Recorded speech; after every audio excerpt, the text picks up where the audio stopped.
we come now to the to a really significant item on the agenda, which is the Three Waters reform and feedback on the government's reform proposal.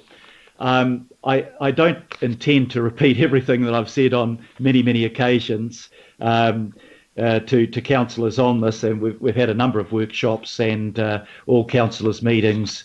But I think working together with officials, we have the recommendations about right, and what I'm going to suggest is that rather than write a separate submission to the government, that we send them a copy of this report, which I think is well written and full, send them a copy of our recommendations, and send them a copy attached to that, the feedback that we've received from local boards. And I note that local boards are unanimous in their view that the governance and accountability arrangements in the government's proposal are not fit for purpose, are not adequate, and are not acceptable.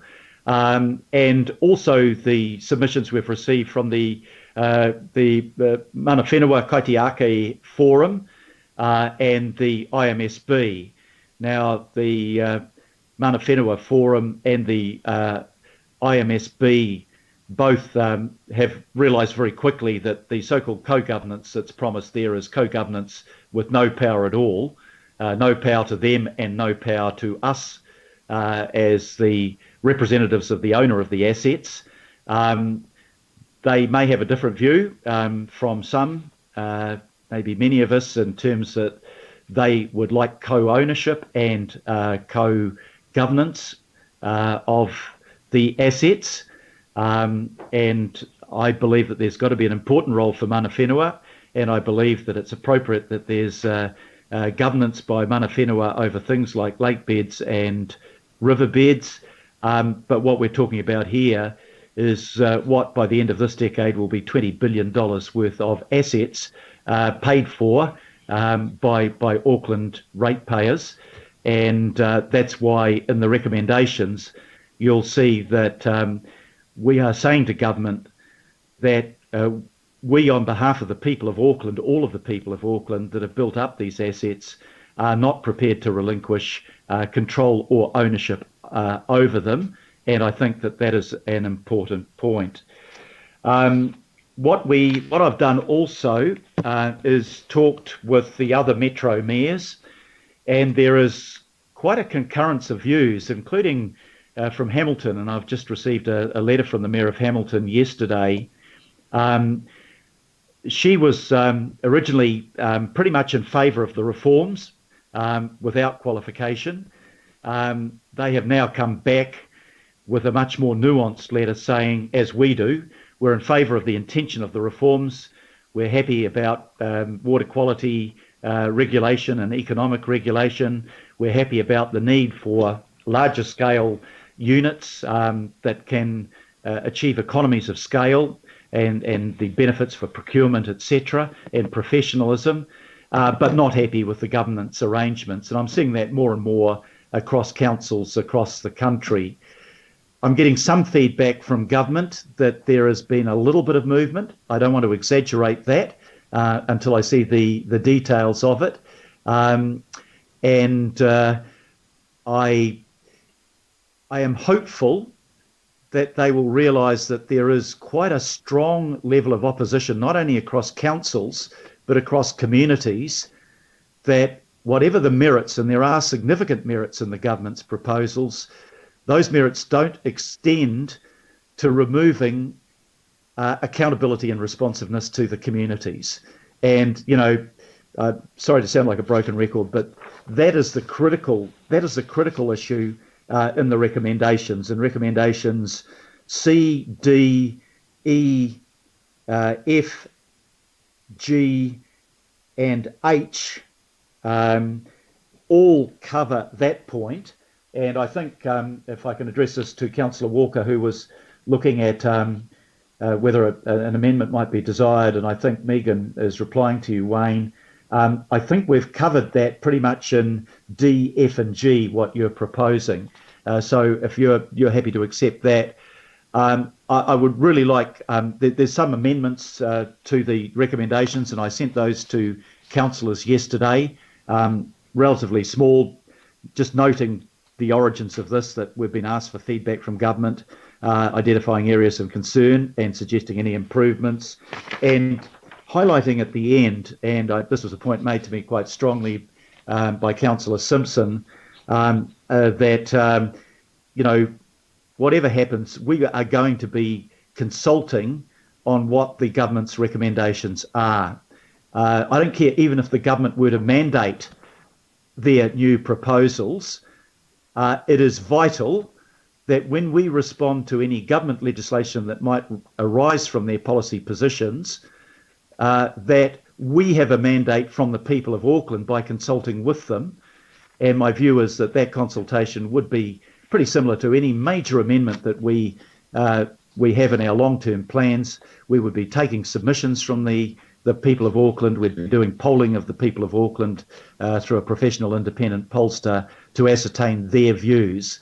But we can't do that consultation, of course, until we know what we're consulting on, and we don't know what we're consulting on until the government comes out with its final proposal. I think these are the main points that I want to make. Obviously, the stronger the support for this recommendation, the more weight that it carries with government. So I would urge you to consider supporting it. You're all quite within your rights, of course, if you don't agree with the recommendations, to oppose it. And if anybody is opposed to those recommendations, I really look forward to hearing your thoughts about what you can't support in those recommendations. But before I start answering questions, I think I might just ask Megan and her team to comment on their paper and their and the recommendations that we've put together jointly. And then I'll come back to questions and take a note of those that have put their questions in the sidebar. So, Megan, could I ask you to lead off with input from any of your team that you would like to have speak to it? Kia ora, Mayor Phil, and kia ora koutou. Lovely to be with you today. I am just about to share my screen, and you will have seen that I did put a presentation on Nexus, so you may have looked at that. My intention here is not to go through in huge detail like we have in some of our workshops. It really is a bit of a really using the resolutions to focus on the key messages, because I think the resolutions or proposed recommendations tell a bit of a narrative, a bit of a story of the views that you have particularly voiced so far. And of course, the Mayor has said that there are some amendments to that as well. So if you don't mind, I'll go through this reasonably quickly. I hope it just gives a sense of what we were trying to achieve through both the report and the recommendations. And then we are happy to take questions after that. So just a reminder about what we are being asked to do, particularly in this eight-week period through to the end of September. So there are these three areas of representation, integration with growth planning and the entities, and ensuring communities have a voice in the system. Those are the three areas in particular that the government and local government New Zealand have heard from lots of councils and have asked us to particularly comment on. A reminder today that this is not about opting in, opting out, making any kind of big decision like that, because the government has not yet confirmed its proposal. This is still in the feedback consultation stage, so we are being asked for feedback today. As you know, staff and the team that I work with, who's been doing all the work, it's certainly not me, have been working really hard over the last months, both directly with officials. They've tried to assist you with your conversations with ministers and officials to understand what this really does mean for Auckland, whilst at the same time understanding and having a support for the reforms in general at a national level. It's certainly my view that the reforms are needed in New Zealand. The question is, what does that really mean for Auckland in particular? So once the government receives the feedback from the councils, including us, from the 1st of October, they will then respond in some way and consider the next steps. So as yet, we don't know what that is, but as always, we will keep you informed of that. And I think the Mayor has kind of mentioned this too. They have not ruled out legislating for an all-in or a kind of mandatory approach.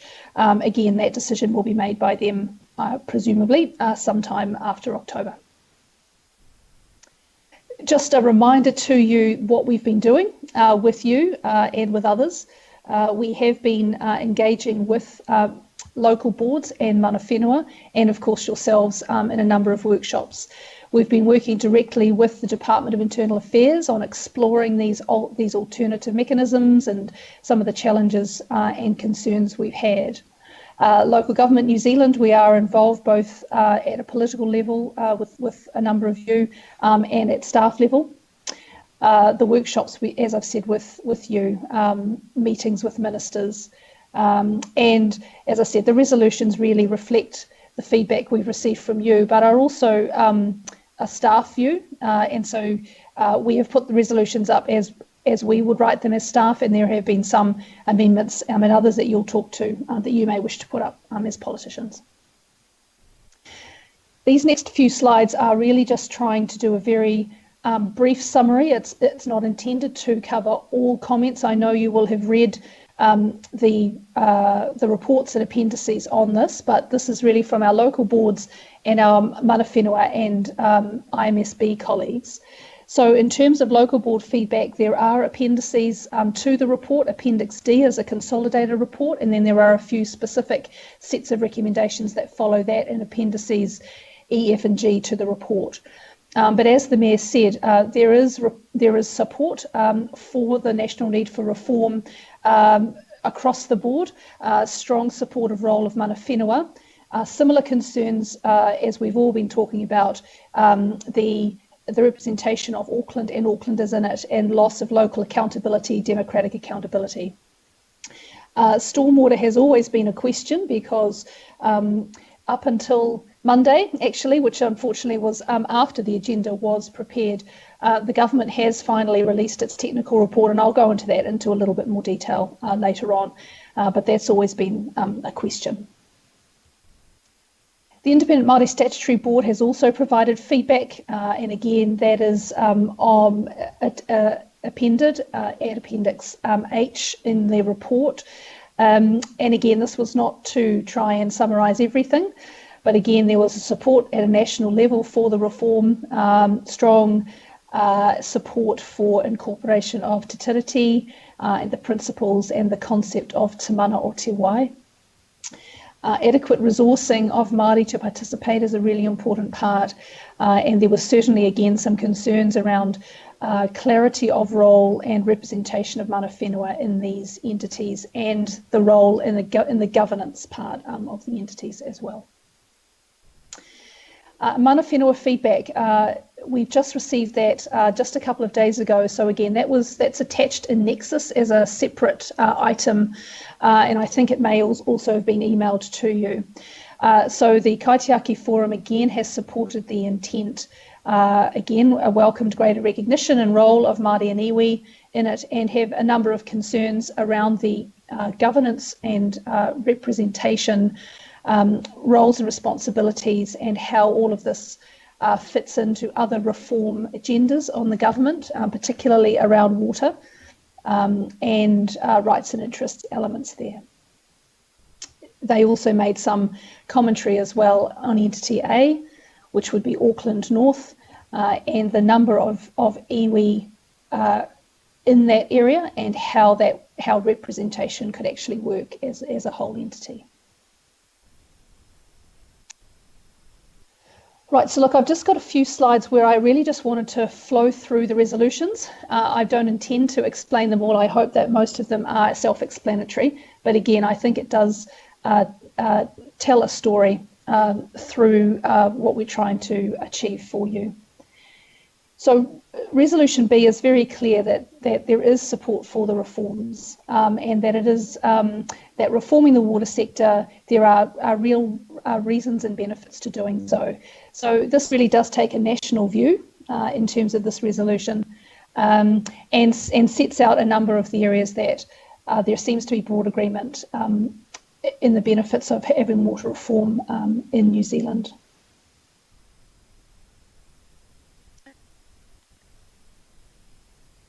We do have some concerns with the reforms and an acknowledgement that more work does need to be done, both to understand or to be clear about the implications of the reforms. And so in terms of C, D and E, and again the Mayor has kind of prefaced this in his introduction, these are speaking to seeking a strengthened accountability and representation model.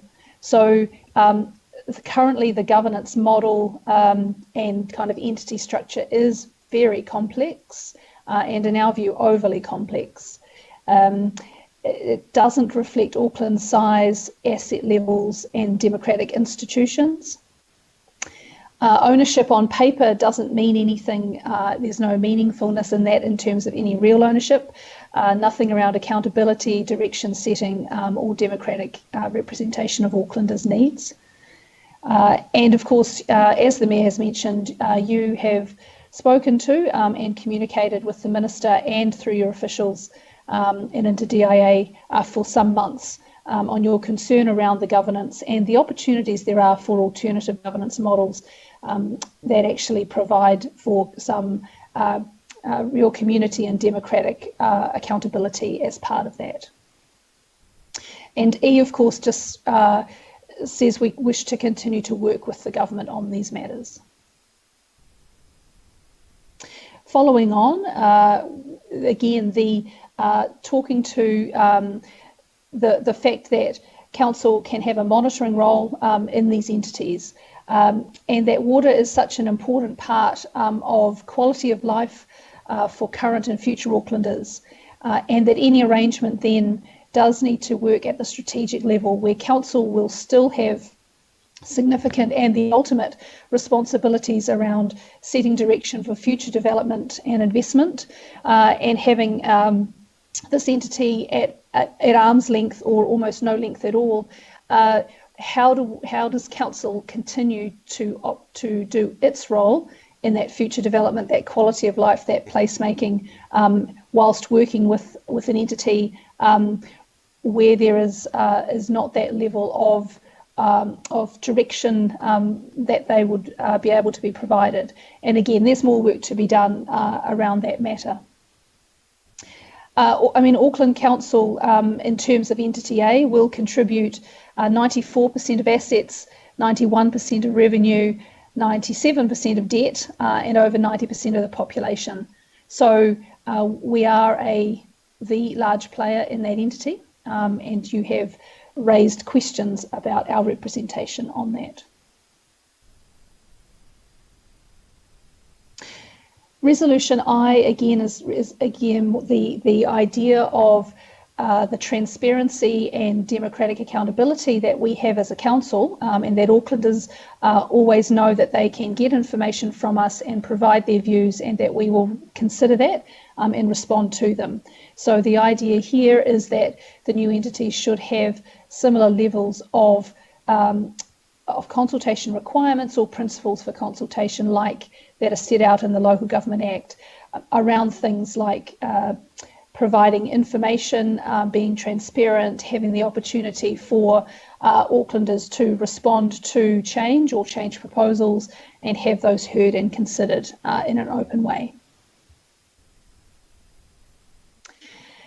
Resolution J is quite a list where we believe that there is more kōrero and more mahi to do together with government on how this would work out and the best ways that this entity could be set up so it it succeeds because it needs to, and we want that to happen, but it also enables council to do its work and to be able to continue to do as a leader in Auckland and how we can work together.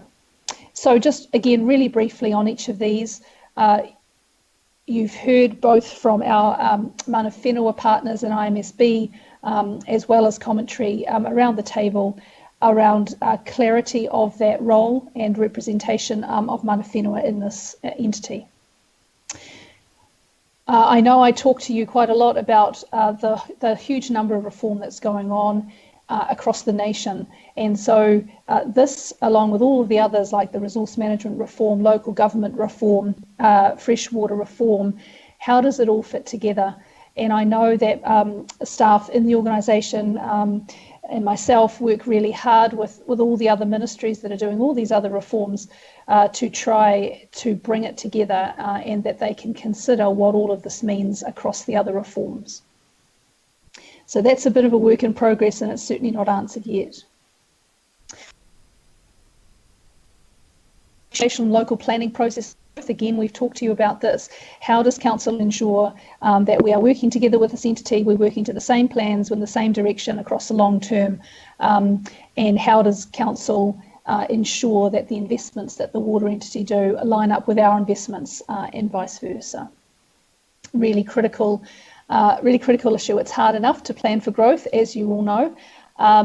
We certainly don't want to make that any harder with this new entity that sits outside of of council's kind of whānau. Also, the nature, role, and timing of economic regulation. So we do understand that MB will be releasing at least a discussion paper, some sense of some early thinking of what this economic regulator might look like. But we have no idea what that is, and it will be quite new to New Zealand, certainly in terms of regulating water. Clearly we have economic regulators, say, in the electricity industry already, but there certainly is some real questions, and of course stormwater is, if that's as included in the three waters, is quite a different beast to regulating the price of water, potable water and wastewater. So lots of questions there. The prioritisation of investment, I really referenced that earlier. Again, making sure our investment prioritisation, can we do it together? How can we do that in a really useful way and make sure we're spending, we and the entity, the right thing, the right money on the right places at the right time. Transfer of stormwater assets and functions. Now, I mentioned that just earlier in the week, the government did release its technical report on stormwater. From paragraph 106 in the report, we tried to we reflected what we understood that paper was going to say, or some of the principles that it had around the work that it did to look at the transfer of assets and functions and what that could look like. So we outlined that as much as we knew without having seen the report. And then we have worked together to look at what some of the challenges will be around stormwater going into an entity, and some of the things that we thought would be really important to work on through transition, or whatever that looks like in terms of really making that work. Stormwater is fundamentally a different kind of service to a water and wastewater one, and so and it is really particularly linked to environmental outcomes, land use, and planning and water functions that council undertakes and will continue to undertake outside this reform. So again, this is a real link up. Council's going to have huge roles continuing in land use and water management, and then so how can we ensure that the two are working in sync together?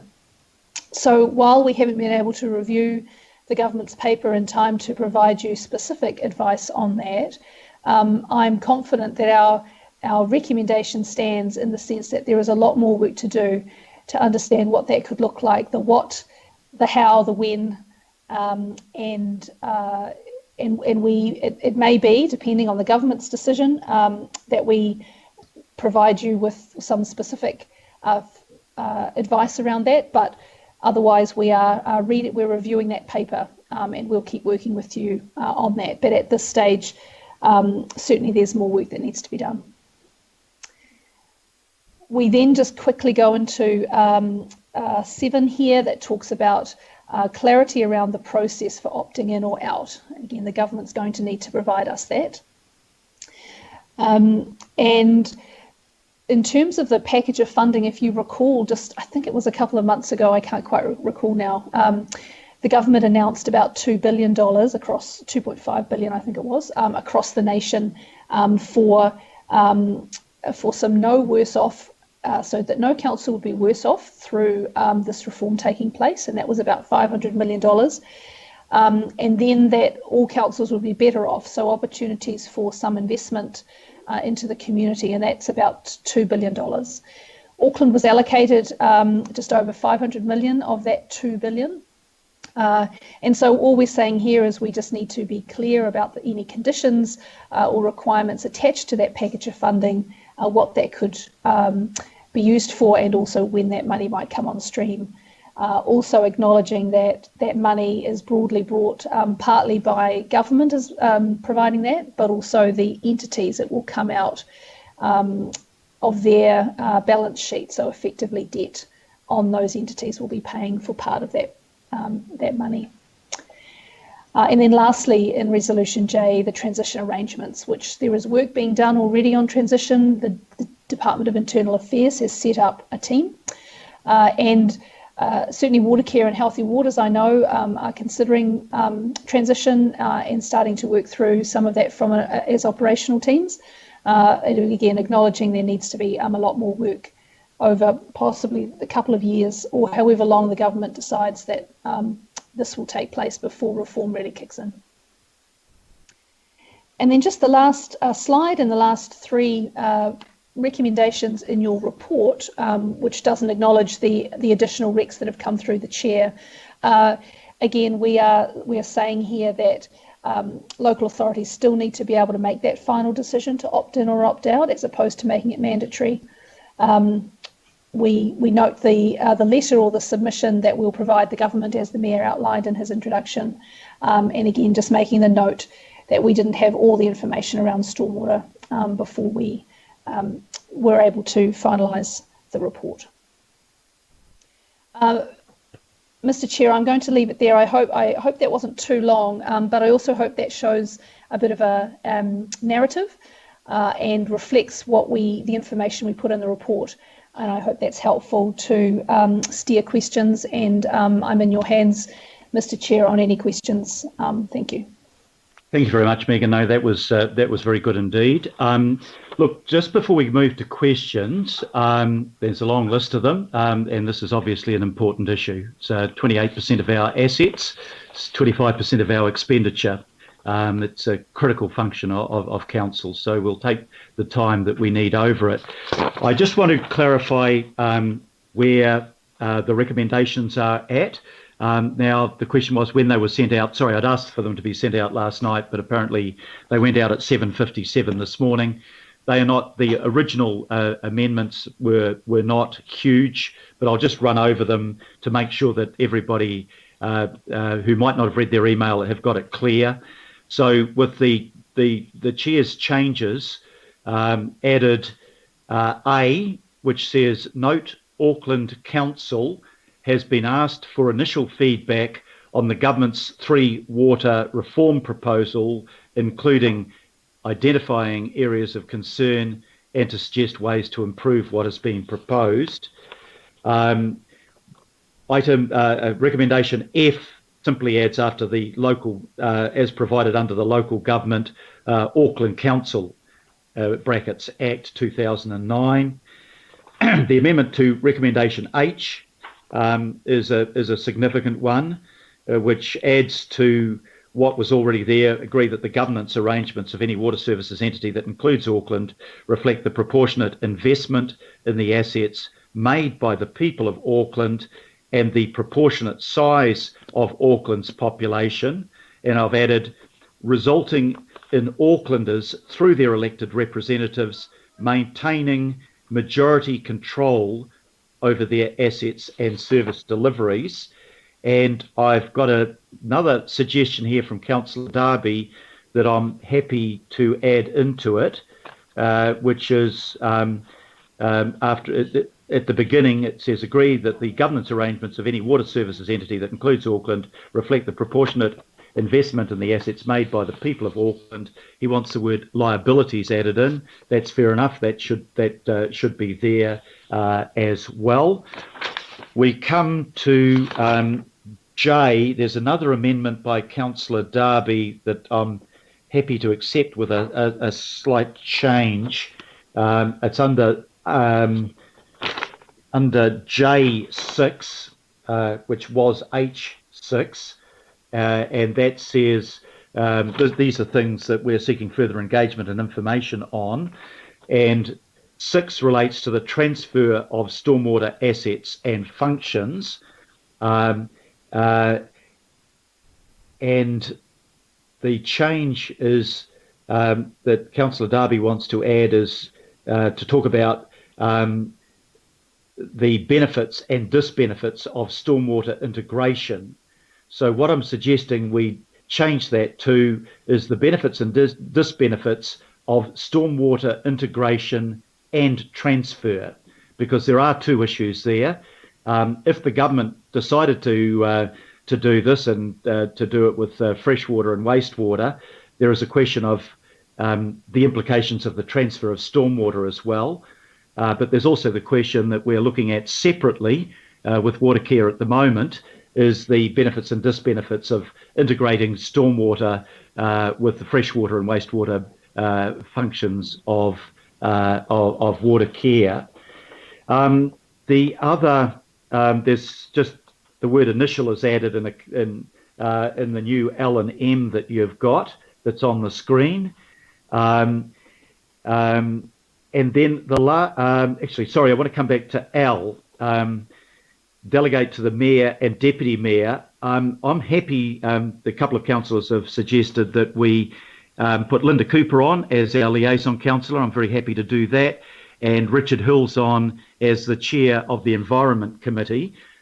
But so I'm happy to include those. But just to note, actually, in case you missed my comments and my introductory comments, what we're doing is sending the full list of recommendations to the government, the full report to the government, the full feedback from local boards to the government, and the commentary made by the IMSB and the Mana Whenua Kaitiaki Forum. So they're getting the whole lot. So all we're talking about is the final letter will simply be a cover letter enclosing those things. But nevertheless, I'm happy to include Councillor Cooper and Councillor Hills to that.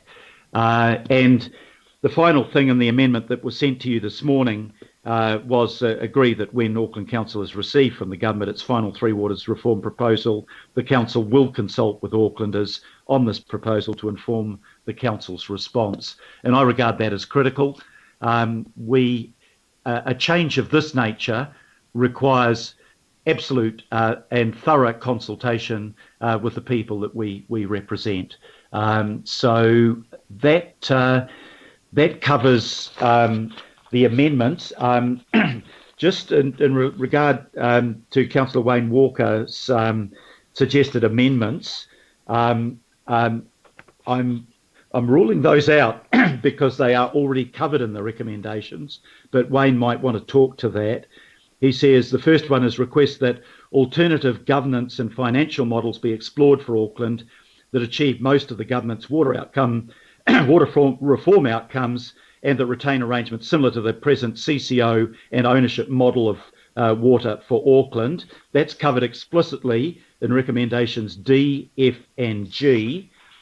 And the second recommendation reads that Auckland Council communicate to Aucklanders its position, preferences and supporting information concerning the government's Three Water reform proposal and the ways to improve what has been proposed.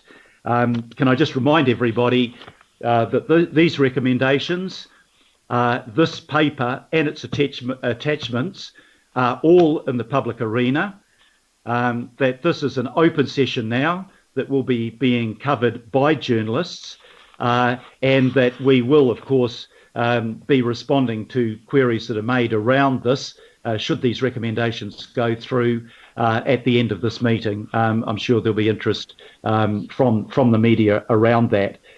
So absolutely, we're communicating that. And Wayne, you will also have received the standard reply that I've been sending off to the many emails that I've got opposing the current form of the reform proposals. So with that, I hope that's reasonably clear, and you can see on your screen the changes that have been made, and I see Councillor Darby is fine with those changes. And now I'm going to open it up for questions. Kathy, I think we've covered your questions, but if you've got anything in addition to that, Councillor Kathy Casey, happy to take any further questions from you. No, I'm all good. Thanks very much, Phil, for doing that. Okay, Councillor Greg Sayers. Yeah, thanks, Greg. I've got your survey results. This is, as I understand it, your personal survey that you've sent out, and I read through them with interest, and I think there were about 1,400 replies, but overwhelmingly they registered concern about governance and loss of control by the local community. And that's indeed the unanimous feedback that we also got from our local boards. So thank you for that. I don't know anything about the nature of how the survey was done, but it is an indication of the viewpoint of obviously a significant sector of your electorate, and that's helpful in informing our response. Phil, probably the question around there is, and I think we've spoken about it before, was there seems to be a keenness for a referendum. Now, I understand that's not possible, that there's legislation against that. Maybe if we could just get that on record. I'm just looking for your survey, which I have somewhere, but your survey actually did not indicate a majority of support for a referendum, as I recall it. Sorry, I've just misplaced it at the moment, Greg. That's all right. I'll try and get somebody, but I think it was 20% that called for a referendum. Look, I haven't ruled out there being a referendum if that was what the desire of the governing body was. But I think the way that we usually do this works pretty well. We both ask for submissions, and everybody that's interested makes submissions, and then we do a survey, and I think it was 4,000 people selected on the basis of being a representative sample of gender, region, and ethnicity, and we asked them questions which give enough information to allow them to make a decision, and we do it thoroughly independently through Auckland University peer review to make sure that we haven't loaded the questions, and then Colmar Brunton does the polling professionally, as you'd expect them to.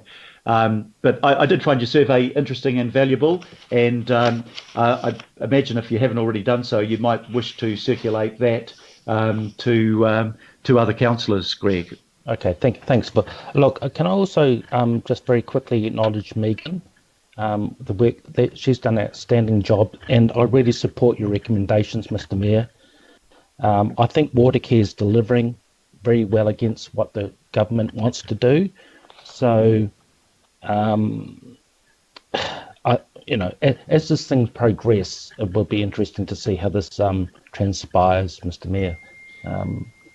No, absolutely. And can I just endorse your comments about Megan, to thank Megan and all of her team, and a bit invidious to pull people out, but Claire Gomez and Alistair Cameron have played a key role in this too. Absolutely. And they've done it absolutely professionally, and would really like to acknowledge the work that they've done. That we have put a lot of work into this, and we've all done that because it is really important to the future of our city. And we are sympathetic to the broad objectives of what the government is doing, but we think that the thing is far from perfect, and there are things that would stand in the way of our support for it unless they can be remediated. And I'm really hopeful that the government will be listening to all the councils, actually, not just ours, with an open mind, and to try to find a more consensual approach. Well, I think you're showing very good leadership, Mr. Mayor. Thank you. Thank you for that, Councillor. Now, Councillor Deputy Mayor Bill Cashmore. Yes, thanks, Mr. Mayor. And I'd just like to echo your comments concerning the superb work the staff's done around this. And it's a real shame the government didn't actually engage more, and DIA engage more, a lot more with council at the start of this process. There's no question in my mind that there needs to be change. Business as usual will not suffice in this arena as far as the New Zealand Inc. proposal is concerned. Auckland is different in this case. Because we've had amalgamations, we've progressed along quite a way. The announcement this morning, Mr. Mayor, around the ministers in government's proposal to have a sort of a mayoral forum to talk about what changes can be instrumented, and you've been invited to join that forum. Have you got your information around that? Who else has been? Other mayors have been invited? I haven't got detailed information yet on it, but I saw in, I think, the newsroom article that the person in DIA that's managing this has suggested that they acknowledge that they need to look at governance, and they've invited me to be part of the steering group that I think Alistair Cameron is currently on, and I welcome that, because I mean that gives us the chance to have direct input. And of course, I'm talking directly to ministers about, and we all have actually, to Minister Nanaia Mahuta, who kindly showed up at a couple of our forums, and we had the chance to ask questions. You know, we're all in the same boat, that we want sensible reforms of the water system, and congratulate the government for having the courage to take this on. But we think that the model that they've put up has got some serious flaws in it, and that model, I think, judging from the feedback that you've all given me, to the vast majority would not receive support from this council by a significant majority. But we are trying to find a way through this. We don't want to be simply confrontational or negative or destructive. We're trying to be constructive. We're trying to make it better, and we'll keep that effort up, Bill. Yeah, thanks, Mr. Mayor. I strongly support what position's been taken here as these recommendations, and I also acknowledge the public. Like yourself and other councillors received hundreds, if not more than hundreds, of emails which I've replied to with a pro forma, because the amount of disinformation and misinformation and lack of understanding about what's been proposed is quite staggering. And even some of the people I've heard from in other parts of the country whose water systems and wastewater systems I know of are absolutely abysmal, are saying, well, that's fine, and they don't even have a stormwater system. So there is a big information work here in front of the government yet to get this right, because the public do not understand. No, look, appreciate that point, Deputy Mayor, and I just want to acknowledge that Margaret Devlin, I think, and John Lamont are both on this call, and what makes Auckland particularly different is that we already service 1.6 million people, so we've already got the economy of scale, which is larger than any of the other three proposed entities across New Zealand. And while I understand the absolute imperative of water quality being to the standard that is required, what I do want to acknowledge from Watercare is that we already are at that standard, but if the water regulator were to find that we were short of that standard in any way, we would absolutely move to lift the water quality standard to what is required. And I think the government's own report acknowledges that we're head and shoulders above any other part of the country in terms of both our fresh and wastewater delivery, which is not to say that we're perfect.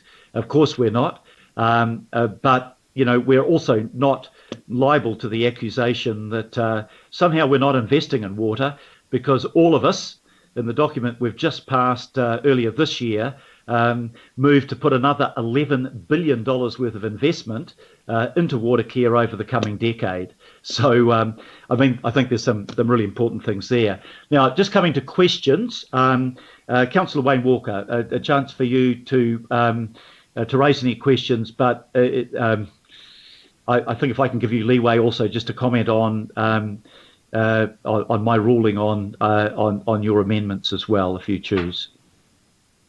Okay, so the first question is, what information do we have on the Auckland Council website on the Three Waters reforms and Council's position?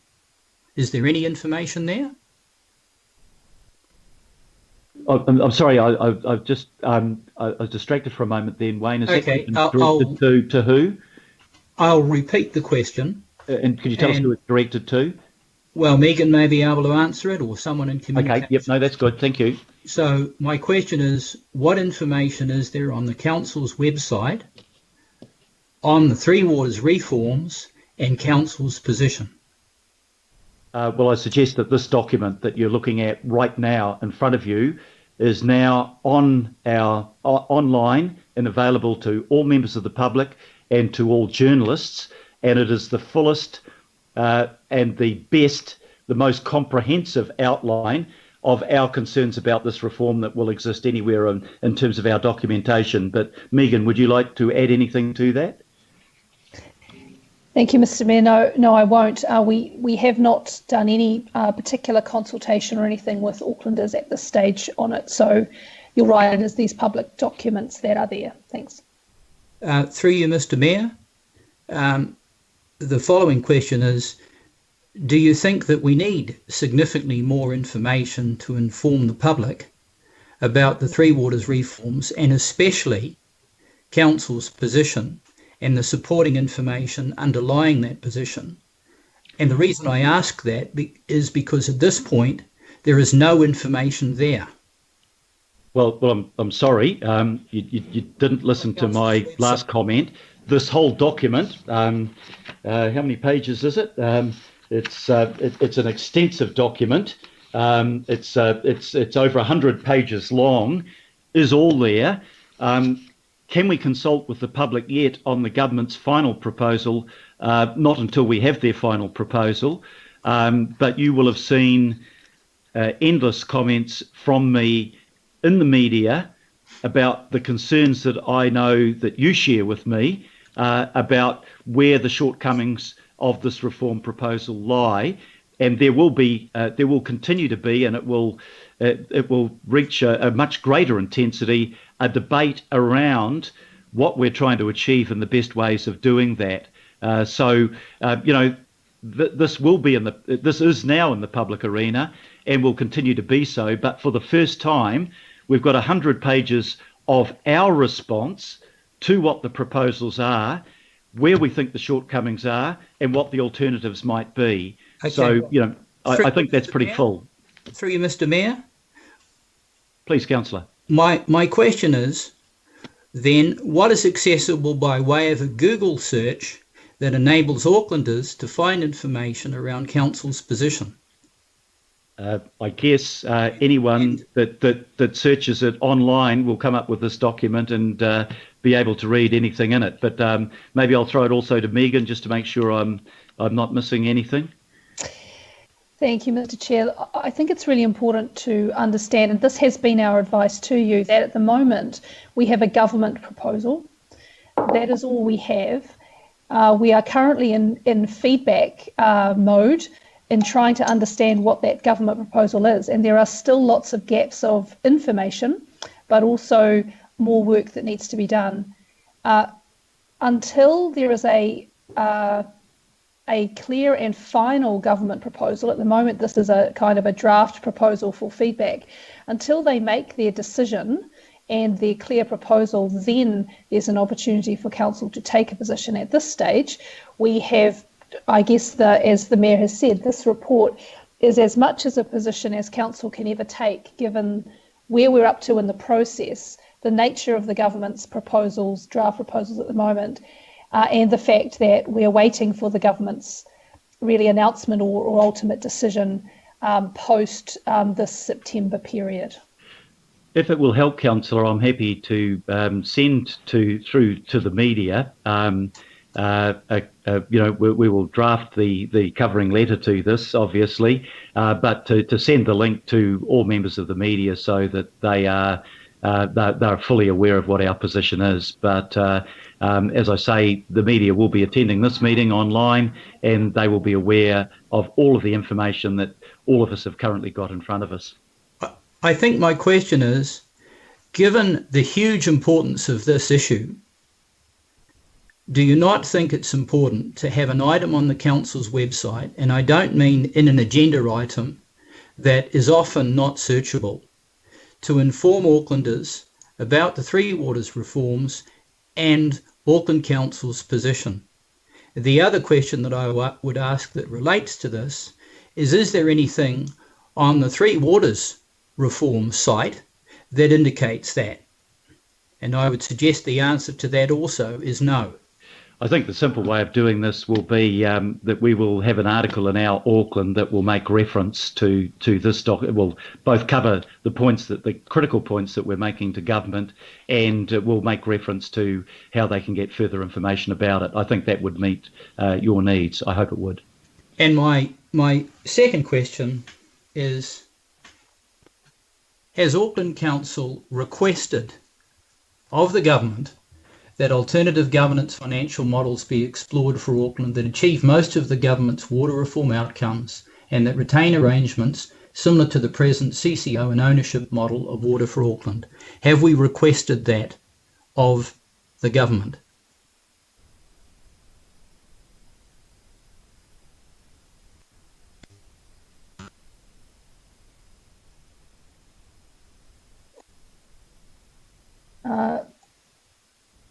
Mayor Phil, are you wanting to answer that?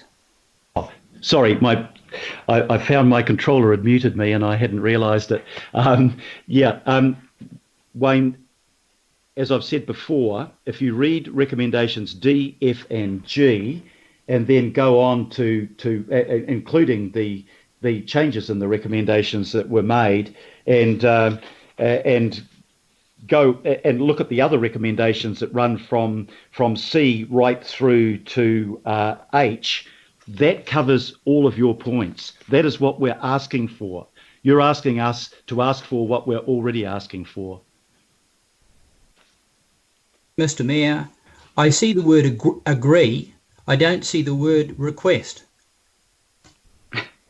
I'm sorry, Councillor, I think we're getting to semantics. Nobody reading this paper will have any doubt at all what the collective view of the governing body of Auckland Council, and for that matter its officials supporting us, is on this issue. And we've had stuff previously in our Auckland, and we'll have new stuff on Auckland. And I see that if you read the chat bar, you'll see that councillors are affirming that position. Okay, I want to move on. I want to keep to questions first before comments. I think I've got two people left with questions. Councillor Chris Darby, have you got a question or is it a comment? Thanks, Mayor. I think I'll just go to comment when you're ready. So okay, thank you. And Councillor Daniel Newman, a question, I think it was. Thank you, Your Worship. And firstly, I want to acknowledge Megan and all the staff involved in this preparation of this very comprehensive report.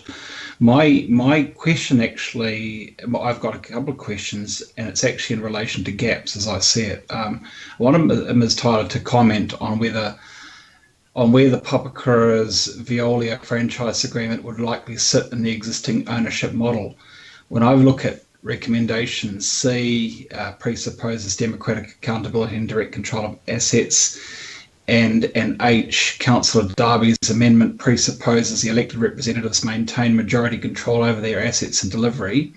My question is, do these recommendations apply to all of the Auckland region, or should it be framed only in relation to the representation arrangements that apply to water care, but which does not currently apply in Papakura? That's my first question.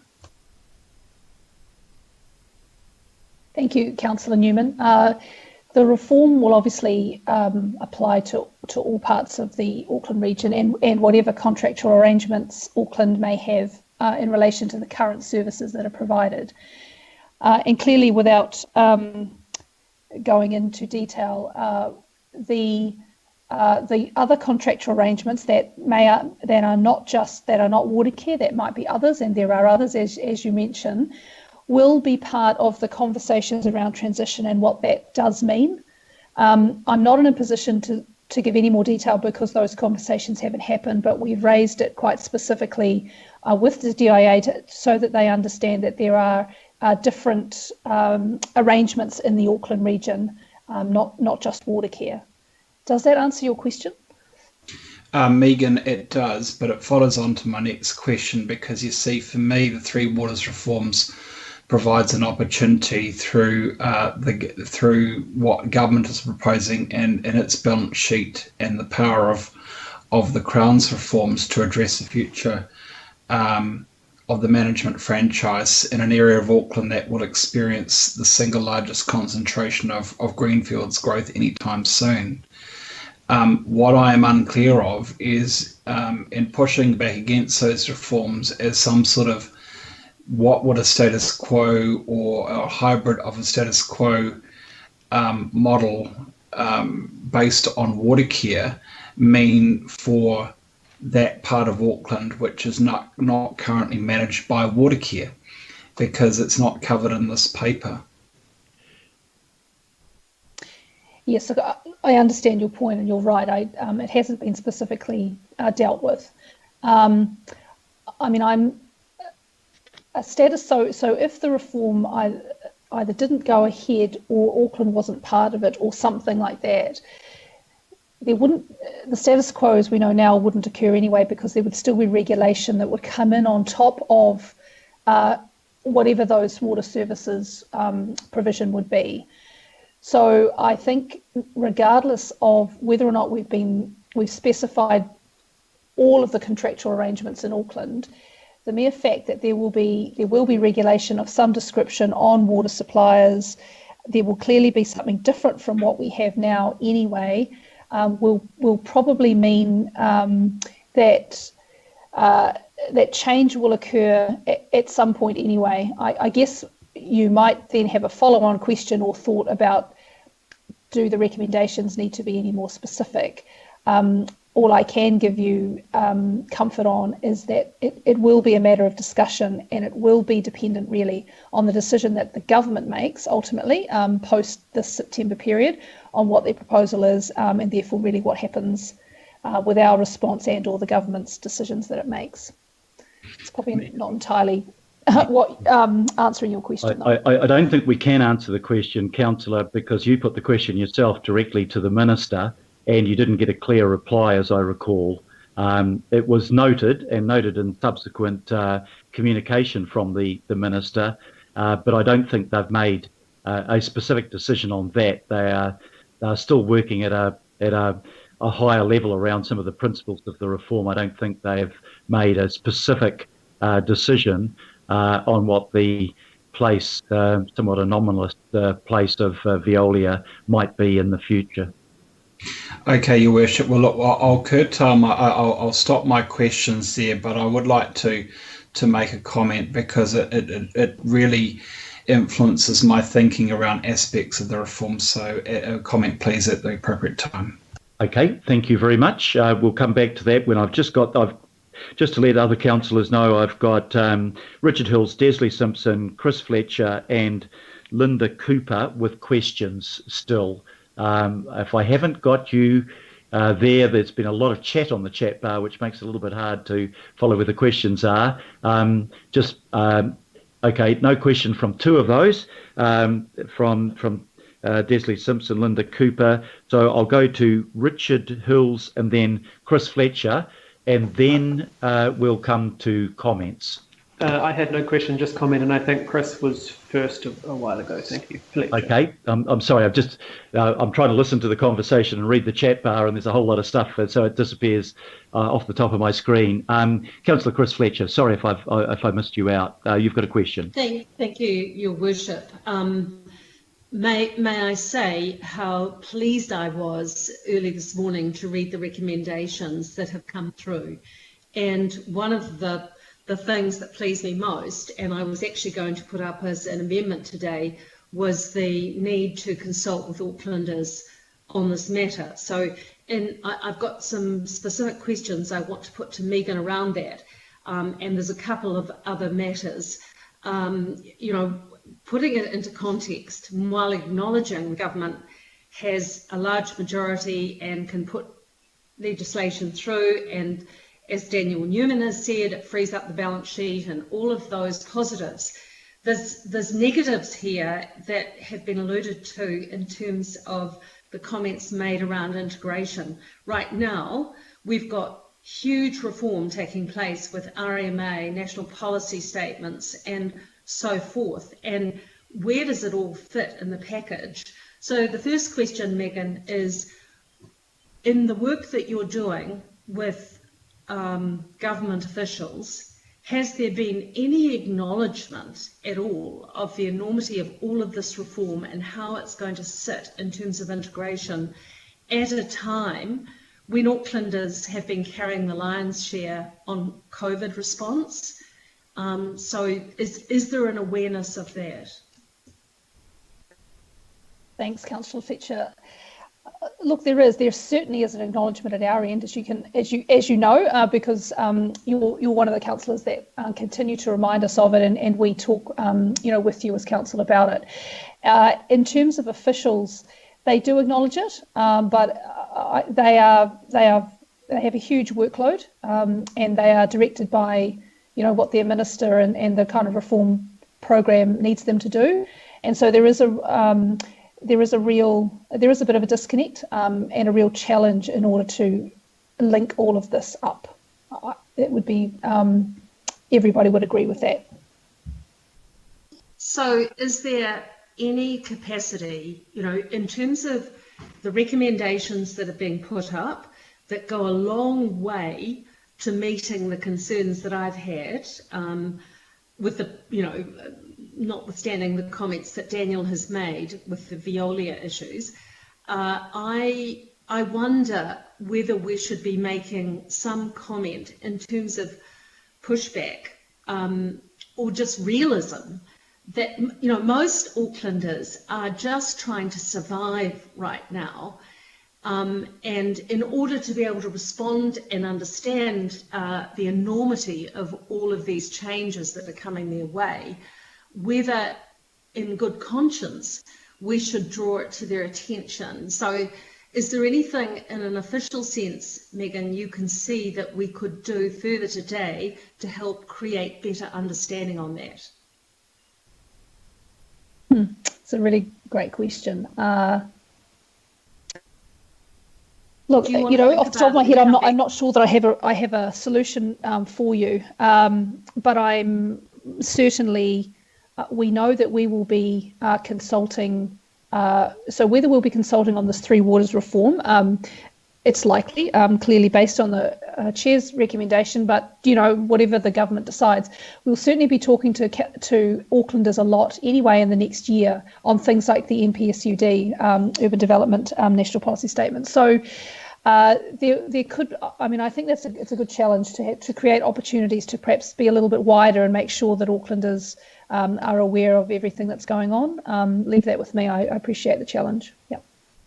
So that comes to my final question, because I was going to put an amendment up today in and around consultation. If you could give me a clearer understanding from an officer's perspective in the context of the recommendations as to what consultation, how it would be done in this, and if you would entertain, because most people are suffering fatigue. They're not just suffering consultation fatigue. They're suffering COVID fatigue and lots of other things. So I'd like some greater clarity around what we mean by consultation with the new O, and whether we need to flesh that out a little bit more. Thank you, Councillor. I'll do a response, but also the Mayor or even Councillor Simpson might wish to speak to that, just in terms of where that recommendation particularly came from. Would you like me just to answer it, Megan? Oh, sure. Yep. No, that might make it easier. Yeah, look, I said it before, but I'll repeat what I said earlier. It would be untenable for us as a councillor not to talk to Aucklanders about a proposal mandatory on us to give away 28% of our asset base and 25% of our expenditure area. That consultation would be along the lines that we would normally consult on major proposals under, say, an LTP. It would involve a request for public submissions, and it would involve reaching out to a representative cross-section of the Auckland population so that we're hearing all voices, not just the loudest voices, asking people their views on how we should respond to a proposal that might involve the loss of governance, accountability and responsiveness. Now, we don't know yet what's in the government's final proposal, so that consultation, of course, has to wait until the end of it. But people out in the public, notwithstanding the fatigue that people might have, are following the debate, and that's shown by the very large number of emails that we're getting through on this issue. I hope that answers the question. Your Worship, I think we're in agreement on this. I guess what I wonder is on O, agree that when Auckland Council has received from government its final Three Waters reform proposal, whether we should add, and anything else that's sort of relevant, I don't know what the wording would be, but in terms of these other reforms, so that we are giving Aucklanders the confidence that what the impact of that will be, they will be properly consulted on. So it was really just to get clarity in and around that point, because some of the other reforms and this integration that officers have spoken to us about, it all comes together, and to make sure that Aucklanders can have their say on that. Yeah, look, I think you're right. All of those changes are going to impact on our role, our responsibilities, and the way in which local government looks in the future. But I would imagine, partly for the reasons of fatigue and the need for focus, that when we come to working on the Three Waters reform, that the consultation would be specifically on that. Otherwise, we make it too broad, and we make it more difficult rather than less difficult for people to express their views on this specific proposal, which has huge implications for all of us. But on the other things, again, Resource Management Act, etc., we will have the opportunity as a governing body to make submissions when the final form of legislation is known, and we will have the opportunity to decide whether we need to consult more widely on those things at that point. Your Worship, so I think that a lot of people will agree that there needs to be reform, but what is complicating for people is the issue of ownership. So as long as I can have the confidence that in consultation, implicit in that will be not just reform, but also ownership issues. Oh, absolutely. We've made the point here, and I've made the point in correspondence with you and other councillors that nominal ownership, saying nominally you're the owner of this asset, but actually you don't have any of the normal things that go with ownership, isn't ownership at all. So we'd be making that clear in the consultation if the government's proposal was to go forward unaltered. Absolutely. Thank you. Now, the final question I have is from Councillor Pipacoom. I'm sorry, Councillor, I can't read my own writing. I thought I'd written Councillor Cooper, and it was obviously Councillor Coombe. So my apologies for the delay in getting to you. O tēnā koe e te koro matua, nā mihi mahana kia koutou katoa. Hoki e te kaupapa e tēnei rā. Thank you. I do have three pārtai, if I may. The first one is just in relation to what's covered in J.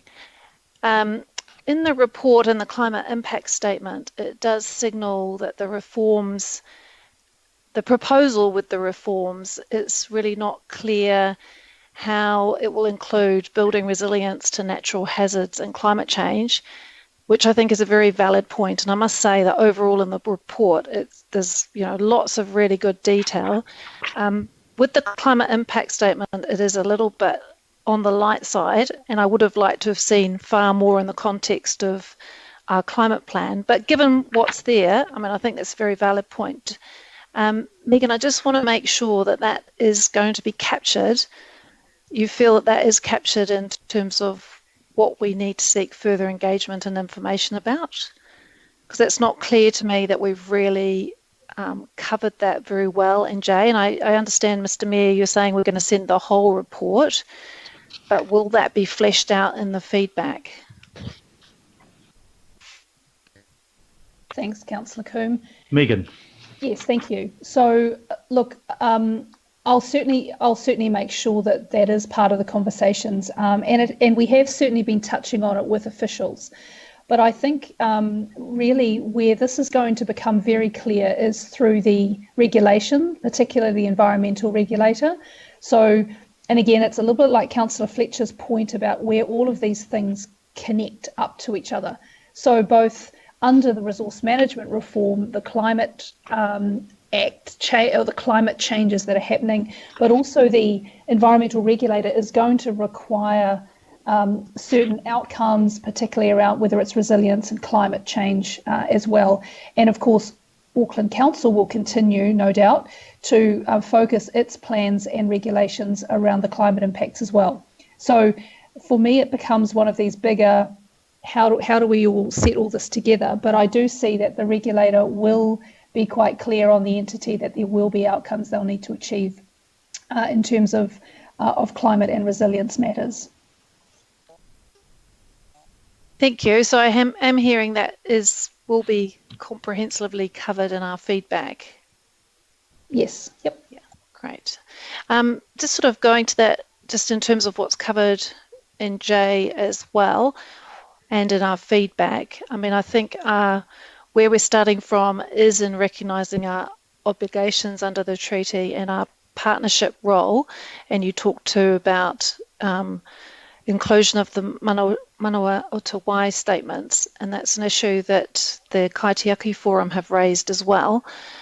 I just want to make sure that our feedback is going to be grounded in that partnership approach, and in asking that, I think it would be useful if you could respond to, as we've all been receiving a whole lot of feedback around concerns around these reforms.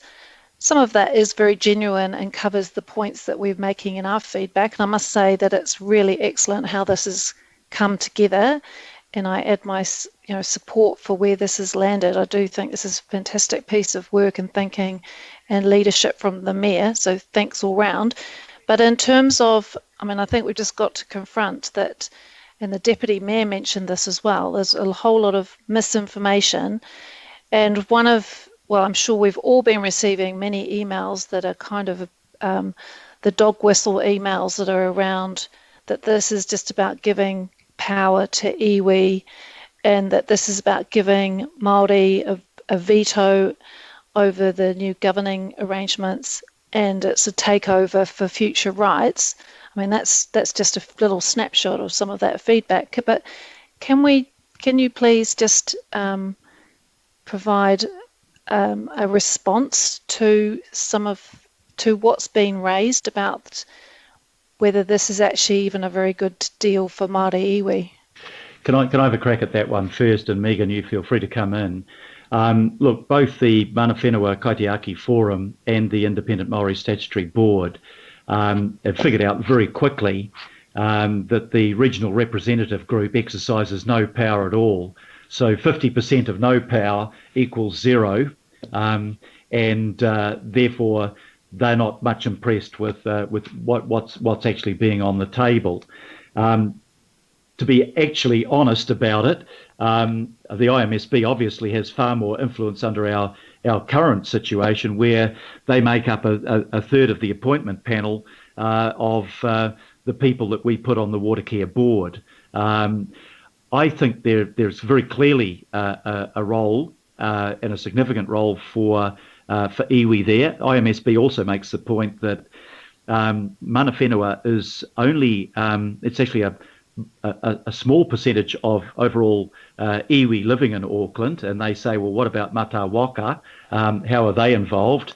And then they also raise one or other of the submissions raises the question, if you've got 30 iwi in Northland, how would that impact on the 19 iwi and their role in Tamaki Makaurau? My view, and I'll state it quite clearly, is that these assets were built up by all of the people of Auckland, and what we're talking about is infrastructure assets, not simply water itself. That's being dealt by the Waitangi Tribunal in a different forum about ownership of water, and I'm not going to second guess what they might come out with. But we're talking about here about billions of dollars of money that are paid by Aucklanders across the board into infrastructure, and I believe that the people that are building that infrastructure therefore have got to have majority control of it. So that's my personal view, and I don't resolve from that view. But in terms of where Jay is set up, it clearly leaves open plenty of room for discussion for meaningful, not simply symbolic, involvement of iwi in the arrangements that are being made for the three waters. Megan, anything you want to add to that? No, thank you. Thanks, Mayor. And just a final question.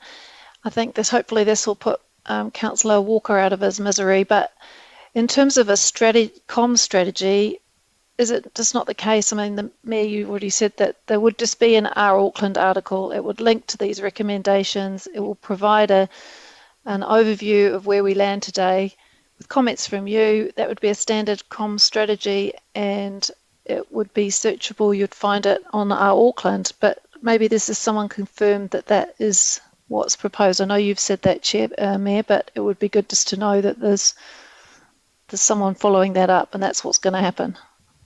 Yeah, well, I'll say first, and then I will invite officers to answer. This is going to be the subject of intensive debate over coming months, and before I can go out, I've put my line in the sand on it, but before I can go out with the mandate of speaking on behalf of the governing body, I need you to indicate whether I have that mandate by whether or not you support these recommendations.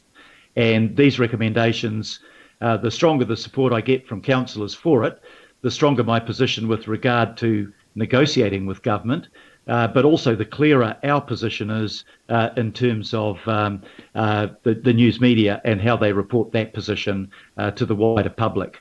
So our problem at the moment has been twofold. One, that we don't have a final proposal from government, and we still don't.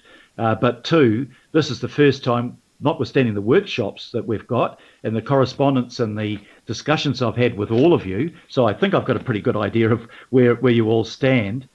This is something that we will formally vote on that establishes the position of the governing body of this council, and then we can communicate on the basis of that. But Megan, you might like to add to that or refer to somebody else of your staff to talk about the communication strategy. Mr. Chair, I was just going to say that I think this is a good time after this resolutions go through, wherever they go, to have a conversation about what happens with the comms strategy. I'm already in text conversation with my comms colleagues on that very thing, but we'll certainly work with your office and or whatever happens coming out of this these recommendations around this. Thank you, Megan. Thank you. I appreciate that. I will just reserve my right to speak, just reflecting on whether we will wish to comment, but many thanks all round for all this work. Kia ora. Thank you very much, Councillor. Councillors, it's just after 12:30, but it seems to me that it would be wrong to break this debate and come back to it. I think we should complete this item on the agenda and then have our lunch break. I can't see what you're doing, so you may well have your lunch on your table in front of you at home. So I've got a list of people asking to comment. I'll just read through that list at the moment. It's Councillors Hills, Simpson, Darby, Newman, Walker and Watson. If you'd like to also comment, then please feel free to add your name to the sidebar. But we'll work through this. I'll then put the recommendations, and then we'll have a half-hour break for lunch with your concurrence. So if I start at the top with Councillor Richard Hills. Kia ora, thank you, Mayor. And to start, I was about to reiterate what Councillor Coombs said about concerns about lack of transparency. I think when you Google Three Waters now, you get a whole lot of views from yourself, the Mayor. But I think after this, as always, we'll have that Our Auckland story plus the minutes to show exactly what and where the direction is going. Also on the consultation, thank you for Councillor Simpson for adding that on. But I at this stage, referendum would seem concerning place to go. The cost, and we know the turnout. I don't really see a tiny proportion of Auckland on a referendum being the total picture, especially when you even look at Councillor Sayers' really good survey, is that the overwhelming majority agree with the objectives, but then there's a whole lot of mixed reviews down all the questions. So trying to put that in a referendum, a yes and no type referendum, would be very difficult when people have varying views throughout the issue. I do want to congratulate the government, and I think they've been kind of thrown a little bit under the bus by a lot of people, I guess, for bringing this forward. Sitting on LGNZ for the last 5 years, this has been something that councils across New Zealand, maybe not so strongly Auckland because we have water care, but has been brought up time and time and again as water infrastructure, or their lack of, and the ability to fund the future, maintenance and new capital, has been bandied about by governments for over 20 years, and this government has finally put forward some ideas. Yes, I think they've missed the mark on a lot of points, but I do have a concern that they pull the plug at some point and say, oh, why bother, this is all too hard, when we have a situation across Aotearoa where the water infrastructure is subpar, and there are communities all over New Zealand that do not have the funding to do the work that needs to be done. And even ourselves, people talk about the cost increases that may come from this Three Waters proposal. Obviously, the governments and DIA are saying that will reduce over time. Whether we can be confident of those figures is another argument. But we are currently on a trajectory to double our water bills at the moment based on the infrastructure we have planned, which is inevitable. But we don't have a plan for future water supply. There are a number of things we don't have, and that I'm concerned that we don't actually have the ability to fund that in any kind of near-term situation. So I do worry where we are leaving future generations on water supply. I would have been more comfortable if this proposal had just been water supply and wastewater. I think stormwater is so intrinsically linked with transport, with our parks and reserves, with so much more than just supply in and out of our households, which are a utility. I don't see stormwater as a utility type. It's everything we're doing in a healthy water space, the green infrastructure, wetlands, planting upstreams and getting rid of pipes is so crucial for climate resilience and to reduce our emissions. And I see enveloping that in with wastewater and water supply, which are clearly something that is paid for and measured. It's a bit more complicated. I do have concerns about the negativity around mana whenua governance that we've seen, and some of the racist comments out in the public around that. Yes, there are issues with making sure all Aucklanders and Auckland Council has a say on the assets we own, but I think that time and time and again it's been clear from mana whenua and Mātāwaka and Tamaki Makaurau that all they want is to restore the mauri of our water and improve environmental outcomes, and there's no conspiracy there. There's no negatives I can see from more oversight from mana whenua, because all they've been asking for centuries is basically to ensure that our water and our coastline and our rivers and streams and the water that comes out of our tap is clean and builds up our communities and improves life for humans and animals. So I can't see any negatives of ensuring that mana whenua have a stronger say in how we are all being kaitiaki for our water. So I won't go too far. I want to congratulate you, Phil, the Mayor. You have been constant on this, but I do worry that all of us pushing too hard against any change will mean that long term we could hit up against some concerns, because we know our borrowing limits and what we can do across Aotearoa, not just in Auckland. We have massive risks there if we don't sort of change the way we think about water. But I do think we are on the right track, and I believe that as long as we keep up the proactive nature, working with the government, mana whenua and community, that actually will end up in a good space at the end. Thank you. Thank you, Councillor. Now, it just occurred to me, trying to get some feedback here, so we'll try to fix that if everybody's got their mic off, please. I haven't yet moved the recommendation. That's my fault. I will move it, and perhaps if I can ask Councillor Linda Cooper as our Water Care Liaison Councillor to second the motion. Are you happy to do that? Delighted to, Mr Mayor. Thank you. The second thing, just before I go to the next speaker, it's a bit hard to ring a 5-minute bell. I think Sandra has got some instrument that she will try to use to indicate when you've got to your 5 minutes, because I know that we've had quite a long debate on this one. So thank you for that, and thank you, Councillor Hills, for your comments. And we come now to Councillor Desley Simpson. Well, thanks, Your Worship. Look, this has been frustrating for me because to date I haven't seen this proposal designed with Auckland in mind. It doesn't seem to have taken into consideration that a third of the country, thanks to central government legislation, is actually governed differently. I mean, we have a CCO in water care, and it's governed and managed different to many other councils in New Zealand. It hasn't taken into account that a third of the country already has a governance structure which also includes Māori representatives via the IMSB. And it hasn't taken into account that Auckland has already achieved the scale and professionalism in water being sought for the rest of the country. So my initial feedback is one size does not fit all, and it doesn't reflect Aucklanders as a point of difference.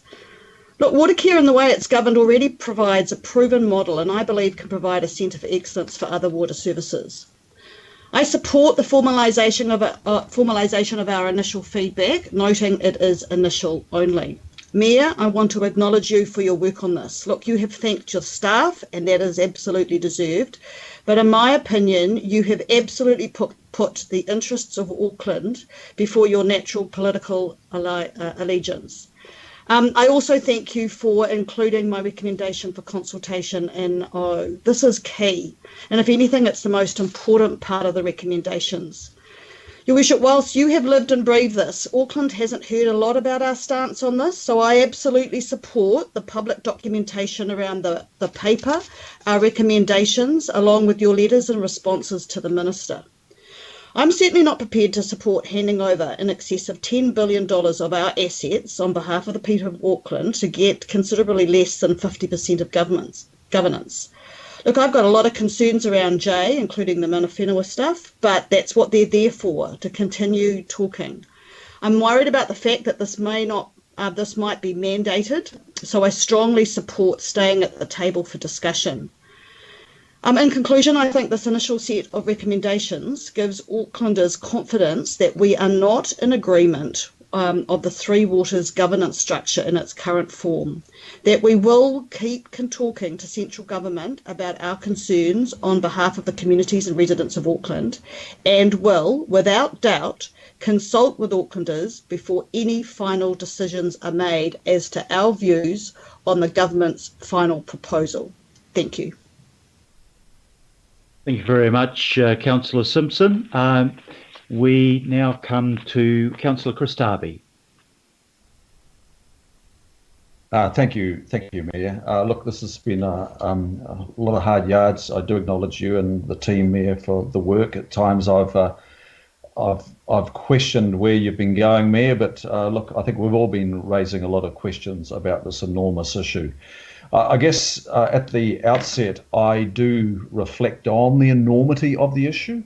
we do have a water-stressed future in front of us, and it certainly demands a totally new outlook for how we value, conserve, manage, and govern water. Now, that water-stressed future is just one of the many seismic shifts that we're going to see on the back of the rage of climate change. And I say it is happening, not about to happen. You know, recent droughts should not be in our memory banks. They should be right in front of us as we think this through here today. Those droughts in Auckland, Northland, even the Waikato, you know, we're going to see those as just preludes to long sustained dries in the future and massive deluge events punctuating those dries. I have to take my hat off to Minister Mahuta and give her a lot of credit for recognising that the current model does not remotely face that water-stressed future. You know, to credit to government for recognising that dramatic change of some description is required. The question really is around about what that change might look like in detail. So the detail around the ownership, you know, governance, accountability, etc., that is really important, but it's critically important for me on the water supply and wastewater areas. I believe if we continue to be constructive and genuine in our discussions around those two key waters, we can land a solution that satisfies not just our council, but the government, and does prepare a way for that water-stressed future. The area that most concerns me is the integration of stormwater into that mix. Stormwater assets, so-called assets, they're my major area of concern, Mayor. And the stormwater encompasses everything on the journey that water takes from it landing, its passage through soils and aquifers, passage over flow paths, wetlands, ephemeral perennial streams, rivers, lakes, you know, ponds, lagoons, and the list goes on. But it's also as well as pipe assets. But holistic stormwater management is so inextricably linked to how we plan for and use land. And land use planning sits with councils. And unless we're going to see any more MPS, urban development changes, that is unlikely to change. That jurisdiction is unlikely to change. Councils will continue to be responsible for land use. So there's the big call for me, is whether stormwater should be in this mix at all. There are a lot of improvements that could be made in the stormwater space that could have some central government direction, but ultimately it's going to be councils that are going to have to make changes in land use planning to make the vast improvements in stormwater. If you dislocate the responsibility of stormwater from councils, councils are then likely to be reluctant players in making those necessary changes because they won't ultimately be responsible. So I think that dislocation of stormwater and the land use planning agency of council is problematic. But Mayor, let's come back to the problem statement. We have a water-stressed future. It is going to be dramatically different, and we're going to have to make some dramatic changes in the structure. And that's why I'm open to working this through with government. I'm not shut out at all, though I have a major caveat on the inclusion of stormwater. Thank you. Thank you very much, Councillor Darby. And we come now to Councillor Daniel Newman. Well, thank you, Your Worship. I want to say that this is a highly complex matter, and I have some sympathy for the comments expressed by Councillor Hills. Frankly, I think that the governance model presented by government is a dog. Clearly, iwi who have no assets and no balance sheet to support those assets suddenly having what I would describe as token ownership of 50% of the assets, but with no obvious ability to use that shareholder role to effectively govern this new super entity is not plausible. but frankly, I think that the governance arrangements here speaks more to what I think is a real contest between the Māori caucus within the government and the Māori Party, offering a powerful challenge to hegemony within Māoridom. And we are caught up in that. Local government is being caught up in that in relation to these reforms. But it comes back to me, Your Worship, unsurprisingly, it comes back to an issue around what we mean when we talk about democratic control of Auckland's water and wastewater infrastructure in the context for Auckland or part of Auckland, but not all of Auckland. Part of Auckland, a very important part of Auckland, a growing part of Auckland, is the arrangement that applies in Papakura and Drury. And to me, what it says to me is that the report is noteworthy because of what it doesn't say, that the current ownership via Watercare does not address, to my satisfaction, the management of water and wastewater services to a very significant constituency of residents and commercial users in Papakura and Drury. In fact, I don't even think it merits a single sentence in this report. Yes, the Minister's comments to me have been ambiguous, but I am confident that reform has the capacity to achieve things that I don't believe have been able to be advanced under the current governance arrangements with our CCOs. I'm not in a position to say that I support recommendation C at this time. I'm not settled on this argument yet, but I will need my vote against C to be recorded, please. And I guess the final thing that I would say in relation to the comments from Councillor Darby is that my view is that Three Waters reform, coupled with reform in the RMA space, will probably foreshadow further reforms within the local government sector. And so, which I'm open to. There will be an opportunity for revisiting the best model for marrying land use and planning and the delivery of infrastructure. No model for local government reform is necessarily optimal, but I think that the government is in the reforming space in the local government sector, and I think that we need to be open to that. So I appreciate the work that the officers have put into this. Your Worship, I respectfully express my views in relation to C and ask that my vote be recorded, but I do want to acknowledge the challenge that you have put to the government in relation to these matters. Probably not the most comfortable debate in considering your political allegiance and history, Your Worship, but I do acknowledge the energy that you have brought to this conversation on behalf of the people of Auckland. Thank you very much, Councillor. And I have just lost my list at the moment. I've got it back again. Councillor Wayne Walker. So I've got a few comments to make, Mr. Mayor, and I think the thing that's really important to Aucklanders right now, because we may not have consultations for some time, is around engagement. And at this point, my concern is the engagement other than with local boards has been very wanting. So when I do a Google search around Three Waters water reform and Auckland Council, I don't turn up anything other than a few brief news clips. And when I go on the council's website and I search Three Waters reform, I don't find anything.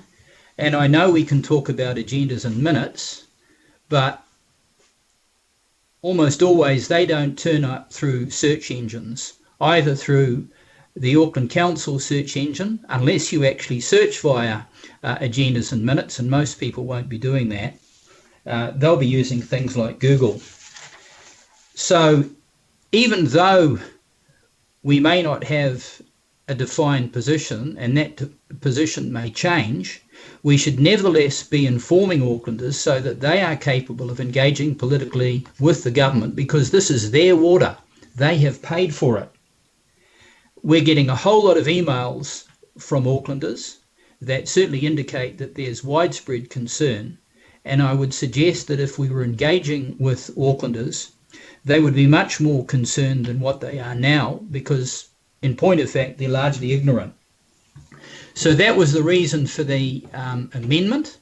I'm pleased that finally we will be picking up on some communications, and I would hope dedicating some space onto the council website so that it's easily searchable to find stuff. The other point that I'd make is that under items D through I, the word that is used is agree. Nowhere is there the mention of us requesting information from government around addressing our position. So that is still not there, and it's not clear to me whether we can actually get a defined response from government around that. So I would have thought it was highly desirable to have a resolution to the effect that we request it. And then around the point that I'm making around engagement, O mentions, and it's really good that Desley's got behind it, consulting with Aucklanders on this proposal, but preliminary to consulting, we need to be engaging with them, which we haven't really done to date. So that is my concern there. And I think the overriding comment that I'd make, just in addition to the really good comments that other councillors have made, and I agree with all of them, is that effectively the proposals by government take away the authority, the responsibility and the accountability on the part of Aucklanders and the council around water in all its forms: stormwater, sewage and drinking water. And that is of huge concern because, as you've pointed out, and as Megan pointed out, Aucklanders have ownership over water, and I would suggest that they regard that ownership as a right, because in particular they've paid for it, and these reforms on the part of government essentially take them away from them and are entirely undemocratic. So I would hope that even though I couldn't get those resolutions through, that they are effectively applied. Thank you. Thank you very much, Councillor. Councillor John Watson. Yeah, I guess the recommendations, as far as I'm concerned, address the main issues that have certainly been coming through in recent times in terms of not supporting the ownership and governance model,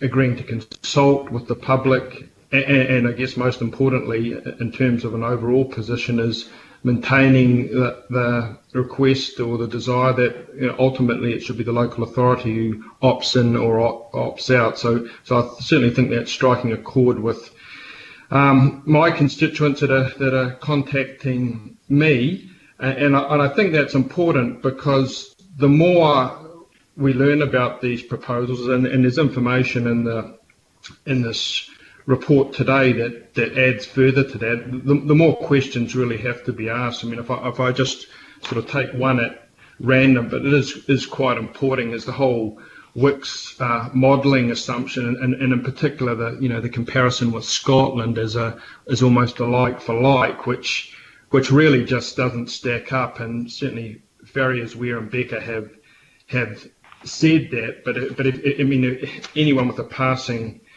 knowledge of Scotland, for instance, would know that 70% of that country's population is in about a 70-kilometre belt between Glasgow and Edinburgh, from in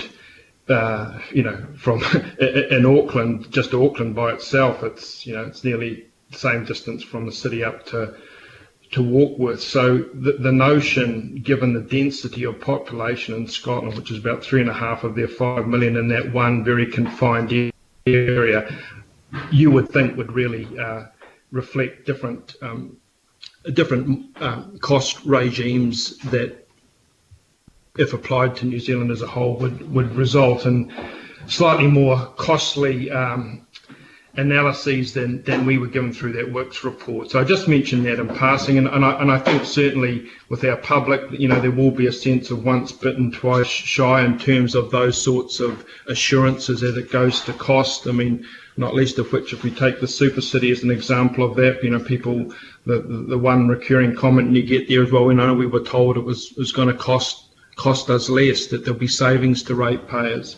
I don't think, in all honesty, we can put our heart in the hand and say that. So I think there will be a degree of scepticism from the public in respect of that. But I suppose it, and this goes to Councillor Walker's comments about communication. I don't think it would pay us to be perhaps too smug, though, in terms of that. I know we're feeding back here, but if we're just not that long after a long-term plan, which saw water rates, 7% rise for this year, 7% for next year, 9.5% for the next 6 years after that, which will result in the water bill essentially doubling on average from $1,069 to $2,261. So I don't think we can afford to be too complacent in our communications, because we certainly are vulnerable on that question of costs, and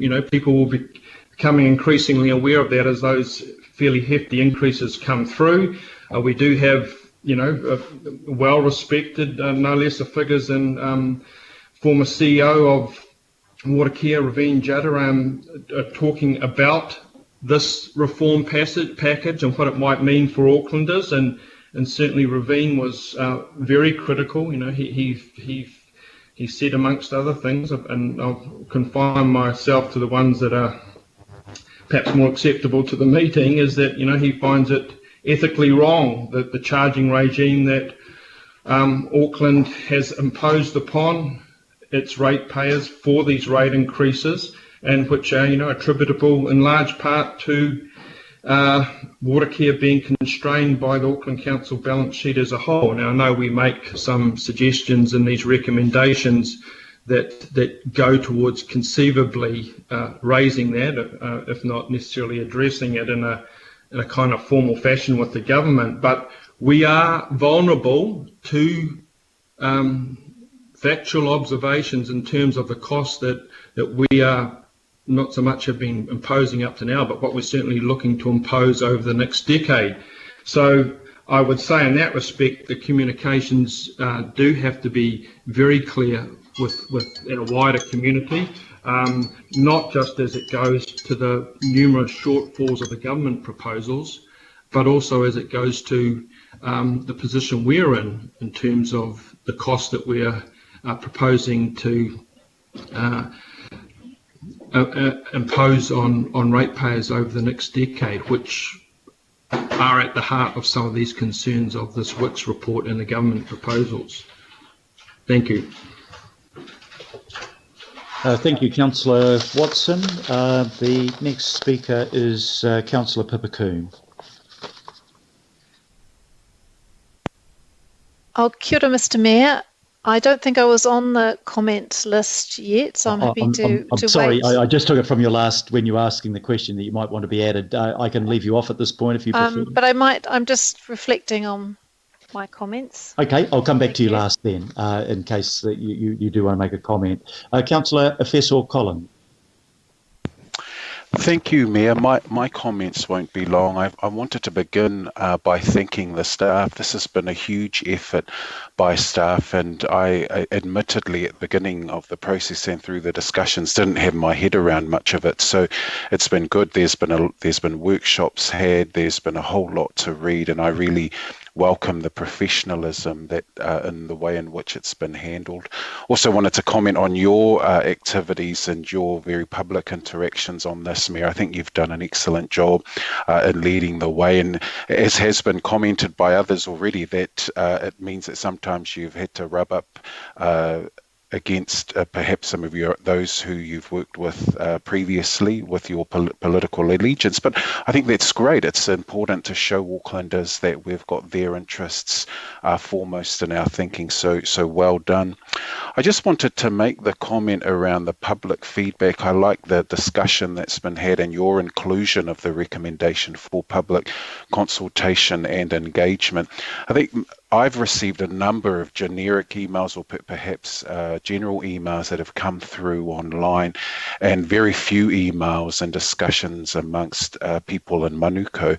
So I think now as we continue to have these discussions, we'll have this paper that this is an official position now, where we can go out and talk to people about the things we've been discussing in workshops and where those discussions have now led us to. So I think it's really good, at least for the residents in Manukau who do want to pick up this conversation. It's one that we can have and we can base some of our findings on. There's been some discussion as well, or suggestion around a public plebiscite on the matter, and I'm personally not in favour of going down the road of a referendum. I am committed to public engagement, really getting a sense of where Aucklanders feel. I think one of the disappointments though for me, and this isn't in relation to the paper that's in front of us, so thanks for being forbearing and allowing me to say this, is the number of emails that I've received that, in my view, have been racially prejudiced. And there've been a whole heap of emails come to me saying, oh, Māori are getting too much of a say. This is a terrible thing that Māori wouldn't, is the potential for Māori to have more say. This is something that just belongs to Aucklanders. And I would invite us to, when we do go out and engage and consult, to take a step back, to breathe a little bit with everybody and invite mature, honest discussion, rather than just write this off as Māori getting, this kind of Māori backlash, which is completely unnecessary and, in my un Auckland. And so I'm willing to engage with our communities.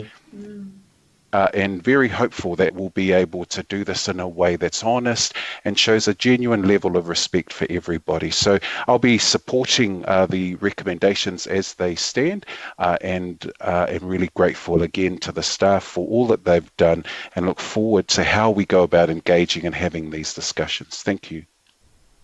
Thank you very much, Councillor Collins, and my apologies. I had my microphone on and I just exclaimed 15 cases today.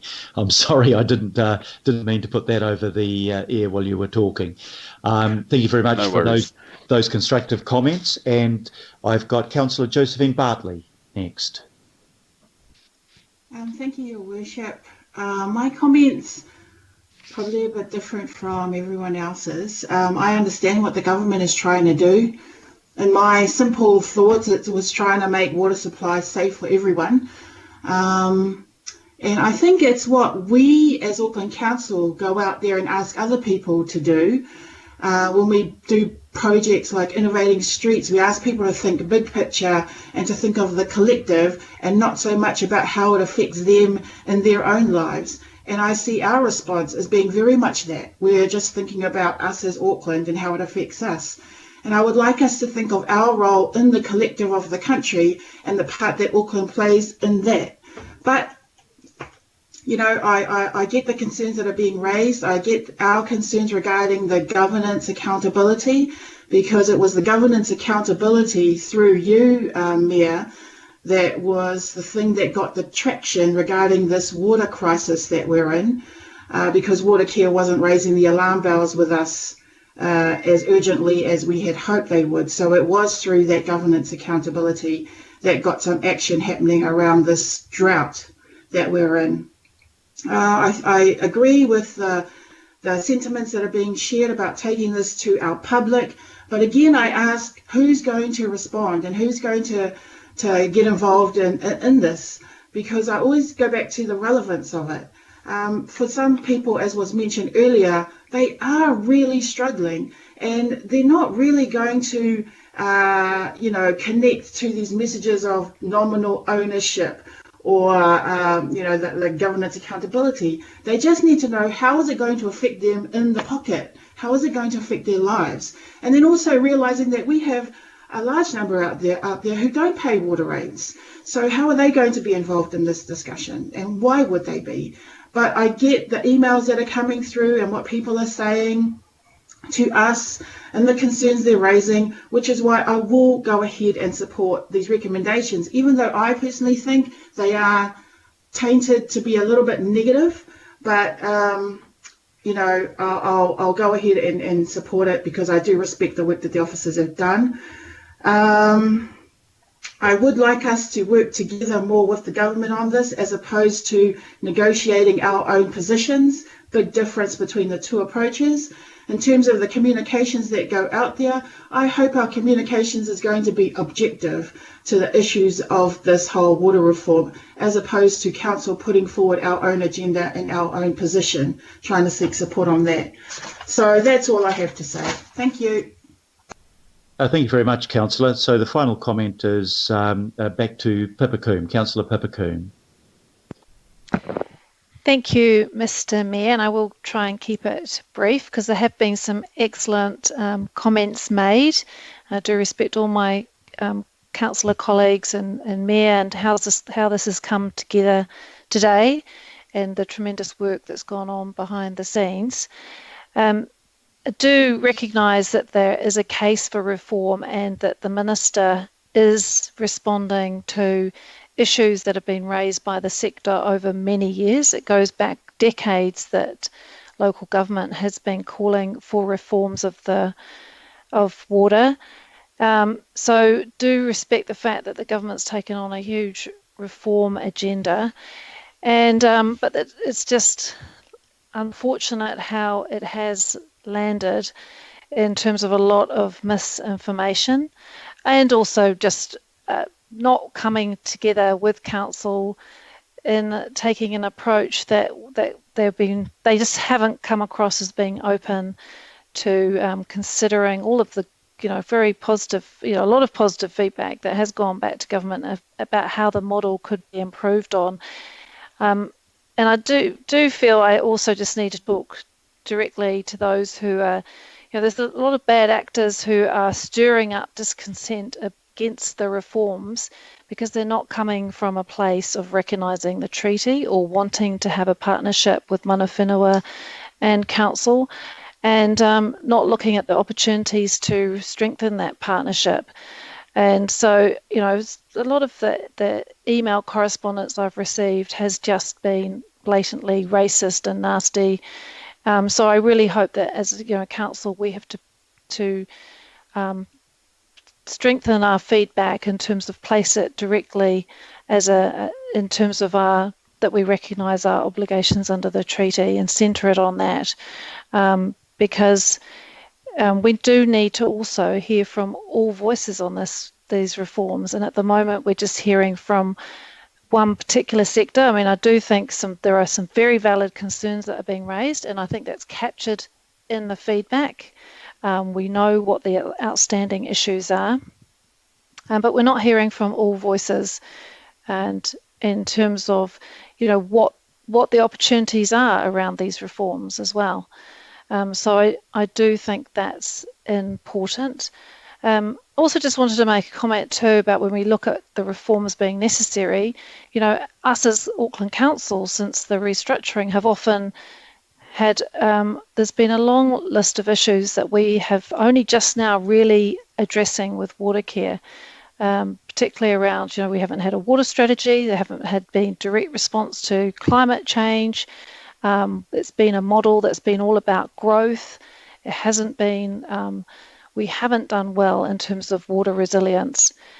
So there has, been, so we can't, we also have to reflect on our own role, and that we've been asking for changes too, and but we are definitely ahead of the country, and I think it's important that we take a leadership role as well, because it is kind of a little bit unfathomable that you've got a lot of councils who are very noisy against the reforms, where they they don't measure up at all in terms of their water quality and the security of supply. So I do think, as we've captured it here, the case for reform is there, but we've got to bring the government along in terms of being properly willing to partner with council and listen to the issues that we've raised and to work on this further. And I think this is a good way forward, and I'm pleased too that we've delegating it to include Councillor Cooper and Councillor Hills in terms of that feedback, and that we capture all of the points that have been made from our Kaitiaki Forum, from the local boards, all of our staff advice, and giving that feedback. So I'm just sorry, just a last point I just wanted to make too is I am on Local Government New Zealand, and they have really been grappling with these reforms and trying to walk a path of working with government in a positive partnership way, but also having huge feedback backlash from the sector. And some of it has been really brutal, and it has been difficult for LGNZ in terms of trying to forge a way forward on these reforms. So I'm glad that we didn't kind of get into a big debate today about their role, but I do just want to acknowledge the huge work that they've also been putting into this to try and I think thank you, Councillor Bartley, for talking about we've got to think about the collective, and very quickly this gets into very individual interests, when actually these reforms are all about what's best for the collective of Aotearoa. So thank you, Mr. Mayor, for your tremendous work on this, and I think this is great leadership in bringing us all together. And I'm sort of hearing that we're all going to be in support, except for a few. Well, I think we're pretty much all there, except for just the odd resolution. But great work. Kia ora, thank you. Kia ora, thank you very much, Councillor. And if I can now speak in reply, and I just want to begin by, sorry, we've got somebody's mic on. I think we're right now. Look, first of all, I want to thank councillors for their focused and their constructive comments. I know not everybody has commented, but everybody has commented to me somewhere along the way and made their viewpoints pretty clear and helped me inform the position that I'm proposing to council together with officers on this.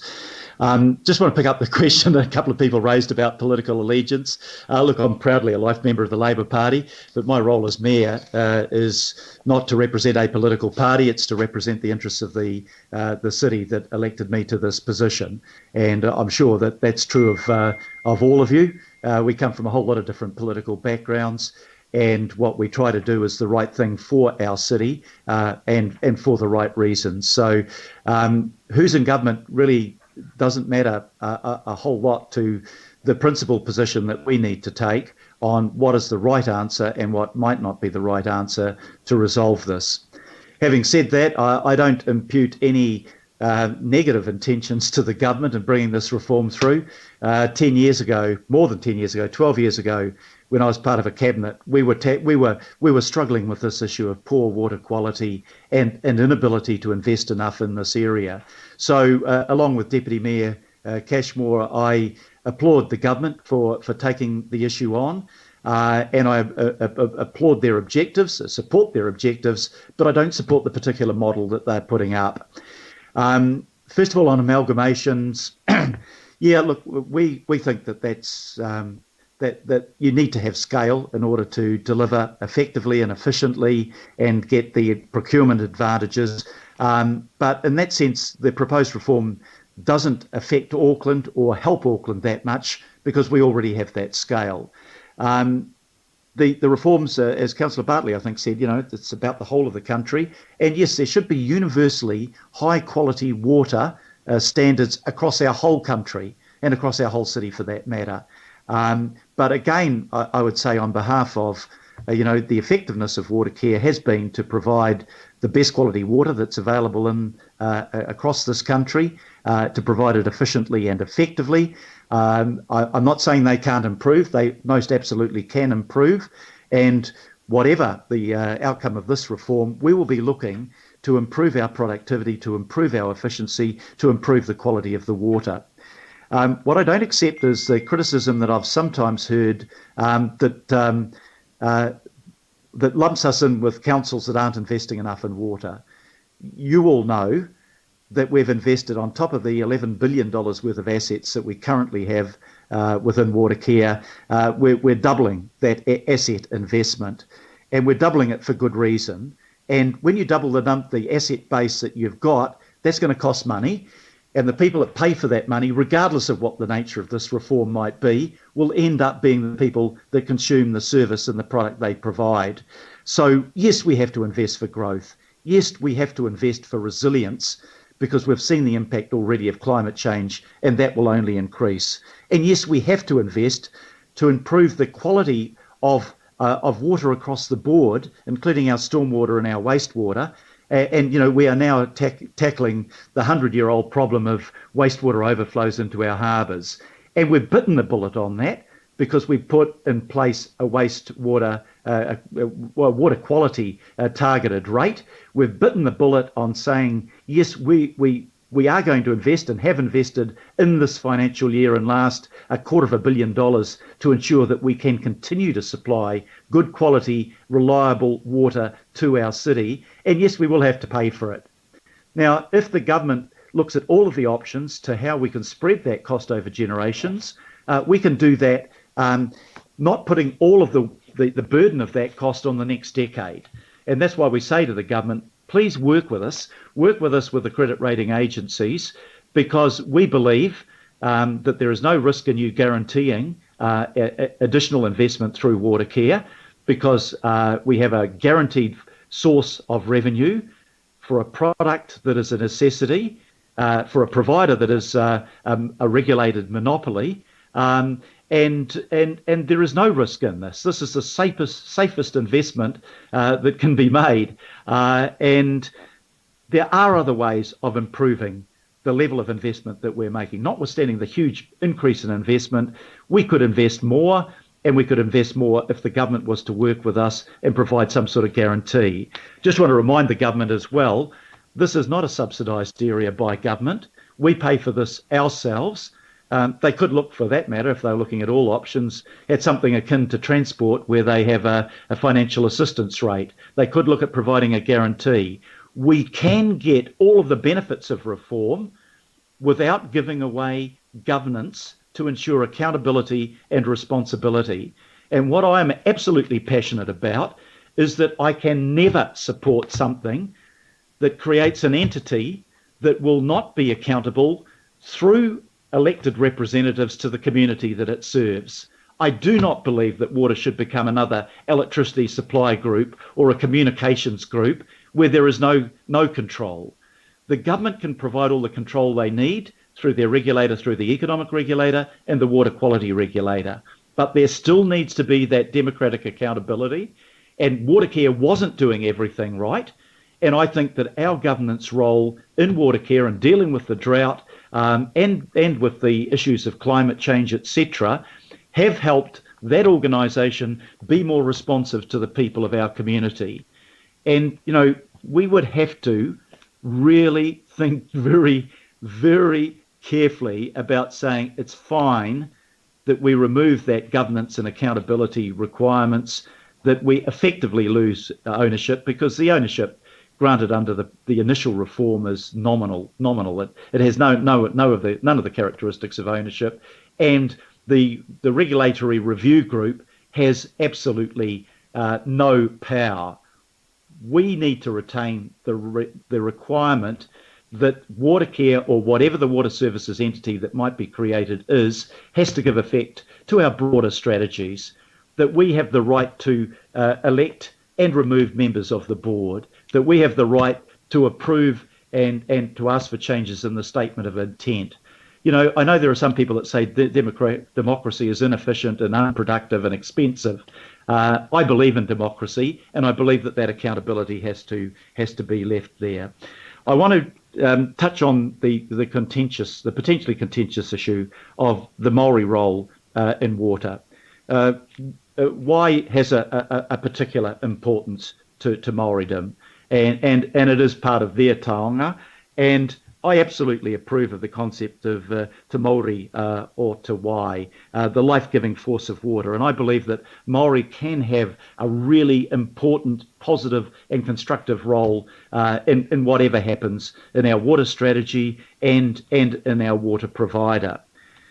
But I do not resile from the belief that if the whole community of Auckland has invested their resources in not the water, because nobody pays for the water itself, they pay for the infrastructure, and Watercare's role is about the infrastructure, to treat that water, to bring it to a drinkable standard, to treat the wastewater, to make sure that it's much closer to pure when it goes back into the harbour than it is now. And I will not abandon the right of the people, of all of the people of our community, to exercise accountability collectively through their elected representatives and concede that we would not have a controlling share in that asset, because that's what brings democracy to the table. So I think it's compatible to improve the quality of the Māori input into it and then their influence, and I'm not negating the influence that the IMSB already has in terms of appointing the directors to Watercare along with representatives of council. But I don't believe that the two things need to be in conflict.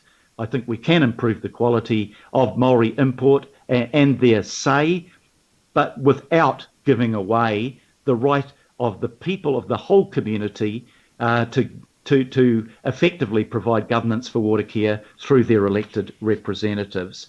Now, I'm sorry, that's a bit long, but this is a really important issue. I really want to express my appreciation to officers. I don't know whether we started in the same position, but we've ended up in the same position. We're pretty much on a par with what we think of the proposals, the good parts of the proposals and the unacceptable parts of the proposal. I think that the mood that we're expressing in this council will be expressed in many other places around the country. And I really hope and expect that the government will show that flexibility and the genuine partnership with local government to find a way of achieving the objectives that are fine objectives, but in a way that is acceptable to the communities that water services entities will serve. So with that, colleagues, the motion has been moved and seconded. Nobody has called for a roll call for the vote, so I'll put it on the voices. All those in favour, please say aye. Aye. Aye. Aye. Aye. Aye. To the contrary, please say no. No on C. Councillor Newman, if my I've got that recorded. Thank you, Councillor. Is there anybody else that wants to record a contrary view on any aspect of these recommendations? If not, with the exception of Councillor Newman on clause C, I will declare this carried by an overwhelming majority, which I think strengthens our position and our mandate to go back to government and ask for these changes. Thank you very much, councillors. A very good debate. It's now close enough to 1:30. I suggest that the governing body resume at 2 o'clock to complete the agenda. Thank you very much for your input. Thanks, Phil. Thank you, Mayor. Thank you.